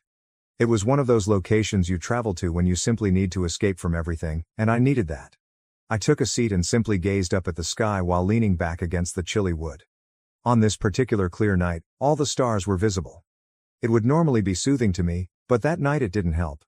I couldn't stop thinking about how unfair everything was, how I had spent my entire life striving to fit in, only to be given scraps while my siblings had it all. I briefly considered not glancing at my phone as it buzzed in my pocket. However, my curiosity overcame me, and I took it out. It was Emily's text, of course. "Michael, where did you go? You need to come back. Let's talk about this." "Speak?" "Yes, exactly. I have previously heard that. Nothing in my family was ever resolved by talking. The routine was always the same. Mom and Dad would explain why things were the way they were, and I would be told to accept it. However, I wasn't in the mood for any more justifications this time. I stuffed my phone back in my pocket without answering the text. I began to mentally review everything as I sat there, including the years I had been ignored and the times I had felt like an afterthought. Even if I wasn't a flawless child, I still didn't deserve to be treated any less than the other kids. It wasn't truly about the money. It was about being appreciated and seen. And for whatever reason, my parents had come to the conclusion that Sarah or Chris's wants and aspirations were more important than mine. I'm not sure how long I sat there, but eventually the cold began to set in. The nights were growing colder, and fall was rapidly approaching. The wind sliced through the thin material of my jacket as I drew it firmly about myself. I considered going home, but the notion of going back inside that house and confronting them after everything that had transpired was too much to take. I became aware of something while I sat there. I was sick of battling for meager attention and support. I wasn't just angry anymore. I decided then and there that I was done. I'm done trying to fit into their ideal little family photo and to get them to notice me. With a renewed sense of resolve, I rose from the bench. It was time to put myself first and create the life I desired without continuously looking for their approval. I didn't require their sympathy or handouts. I was determined to make it myself and demonstrate to them what they had been missing for years. I experienced an odd mixture of relief and melancholy as I made my way back to my flat. I was relieved that I was at last taking charge of my own life, but I was also sad about the familial relationship I was giving up. I felt like I was headed in the right direction for the first time in a long time, even though I knew it wouldn't be simple. I took a seat at my desk and began making plans as soon as I arrived home.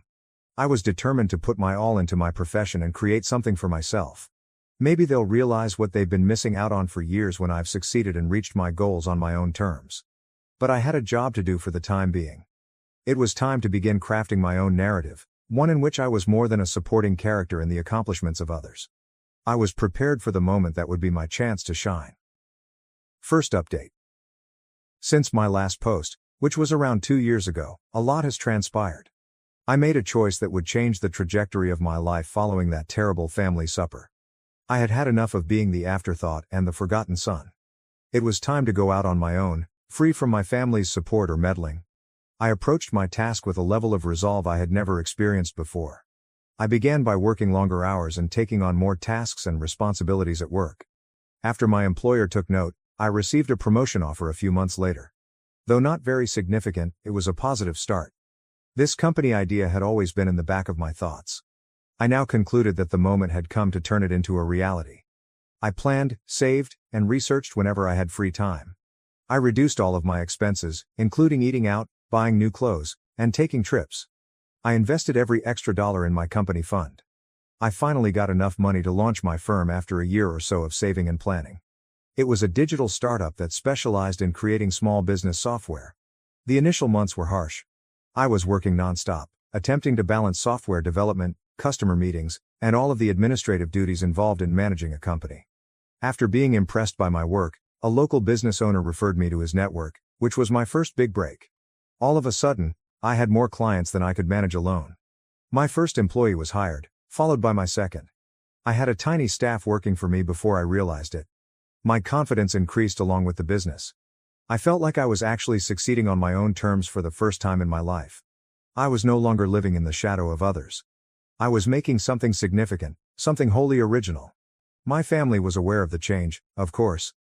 Initially, Emily's texts were just inquisitive inquiries about my well-being. My answers were succinct and ambiguous. Then followed the family get-together invitations, which I graciously turned down because of my professional obligations. The first person to really push was Sarah. One day, she unexpectedly arrived at my workplace. Sarah's eyes widened as she took in the workplace when I walked out to the reception area. Although it wasn't very ostentatious, it was contemporary, polished, and obviously effective. Her voice was a mixture of astonishment and something else I couldn't quite pinpoint when she said, "Michael, this is amazing. Why didn't you inform us of everything?" I shrugged and spoke in a neutral tone. "I have been quite busy." She scowled, obviously dissatisfied with my response. "We have been concerned for you. You no longer attend family dinners. We hardly ever hear back from you." Their parents believe they have done something incorrectly. I experienced a little twinge of guilt. But then I recalled all those years of suffering and feeling inferior as they navigated life with the help of our parents. I said, "I'm doing fine. Actually, it's better than fine." For a while, I simply had to concentrate on my own life. My business kept expanding as the months passed. We expanded our workforce and relocated to a larger office. I even appeared as a rising entrepreneur to watch in a local business publication. My phone was inundated with texts from my family on the day the piece was published. They were all excited, proud, and celebratory. Alongside those emotions, though, I could feel their perplexity and perhaps even a hint of hurt that they were reading about my achievement in a magazine instead of directly from me. None of the mails received a response from me. A part of me felt grim satisfaction, and another part felt guilt. They were the ones on the outside looking in for a change. It was them who were pondering, inquiring, and attempting to comprehend. The next to get in touch was Chris. One evening, as I was leaving the office, he called. When I lifted him up, he said, "Hey, little brother? No talk for a long time. I read that article about your business. It was really amazing." I answered in a neutral tone, "Thanks. A lot of work has gone into this, but it's paying off." "Look," he went on, "we miss you, dude, even though I know the family has been acting strangely recently. This weekend, how about we have supper together? We may congratulate your success and catch up." I was tempted for a second. A part of me missed my family in spite of everything.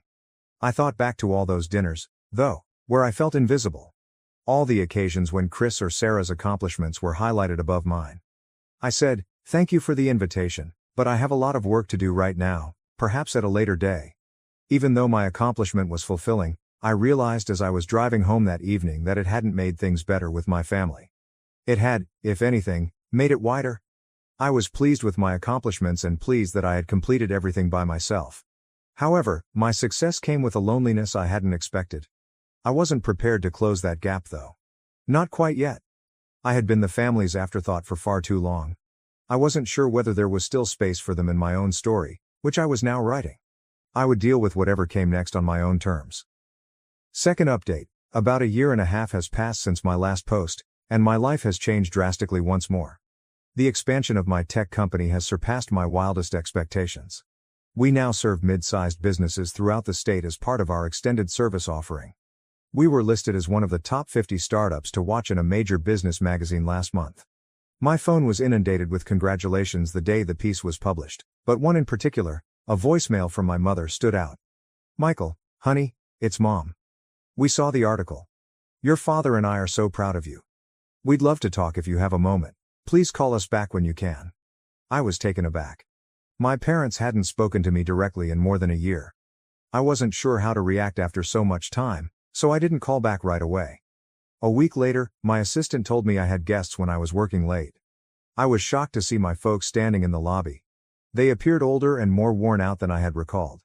When they saw me, their eyes glowed with a mixture of pride and apprehension, but Mom's hair had more gray and Dad's shoulders appeared to slump. Mom said hesitantly, "Michael, we hope you don't mind us dropping by like this. We simply had to see you." I escorted them to my office, where they gazed at the contemporary furnishings and the accolades that lined the bookcases. They hadn't seen the struggling child like that in a long time. "This is really amazing, son," Dad remarked in a rough, emotional voice. "You've accomplished a lot for yourself." The uneasy silence was broken by Mom. "We must apologize to you, Michael. After much consideration, we've come to the conclusion that we treated you differently from your siblings. We sincerely apologize for not seeing it at the time, but we do now." A lump formed in my throat. I'd been waiting so long to hear this, but I wasn't sure how to react when the time came. Dad bent over. "We're proud of you, son, not only for your accomplishments but also for taking on this challenge alone. We were oblivious to your abilities until you demonstrated them to us. After that we spoke for a while. I discovered that I was talking more about the setbacks and victories over the previous few years. It was odd, but in a way, it felt perfect, like the puzzle pieces were finally coming together. After a moment of hesitation, Mom continued, "There's something else we wanted to talk to you about, Michael." As our conversation came to an end. "We need your assistance." Immediately, I felt my guard go up. "What sort of assistance?" They looked at one another, and then Dad said something. "The family business is at issue. Son, we're in trouble. We haven't kept up with the changes in the market. Failure to upgrade promptly will put us in danger of becoming bankrupt." Mom hurriedly added, "Especially after everything, we hate to ask. However, we reasoned that given your technological and business acumen." I sat back, feeling a lot of different emotions. Even though their apology appeared genuine and I wanted to get back in touch, I couldn't help but feel suspicious. Was this the true cause of their unexpected arrival? At last, I answered, "I need some time to think about this. There's a lot to take in." With a hopeful yet nervous expression, they nodded. Mom gave me a hard hug as I walked them out. She whispered, "Michael, you are loved.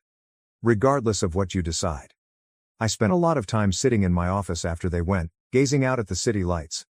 I had put forth a lot of effort to prove myself and get here. My family was now requesting my assistance, right after I had achieved the height of my prosperity. I didn't miss the irony. There was a part of me that wanted to be the greater person and offer them assistance. However, a part of me that recalled years of feeling inferior wanted to say no, to let them know that I didn't need them any more than they had needed me. I understood that there was more at stake here than simply business.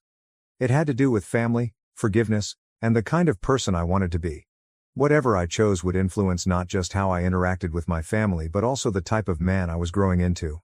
With my parents' number displayed on the screen, I took out my phone and gazed at it. Is it better to call or not? Is it better to assist or not? The later the night became and the quieter the city below, the more I thought about the choice. Reddit, what would you do? Do I still owe my family anything after all of this, or is it time to put this chapter behind me for good? Third update. My parents requested assistance with their failing business a month ago. I hired a private investigator since something wasn't quite right. I was shocked by what I found. Instead of failing, the family firm was doing quite well. They had recently landed a big deal. However, it wasn't all. Financial deception spanning years was discovered by the investigator. Inflating the costs of Sarah and Chris's education and marriages, my parents had been transferring funds into personal accounts. $200,000 for Sarah's wedding. A large portion of money was transferred to a covert investing account in her name.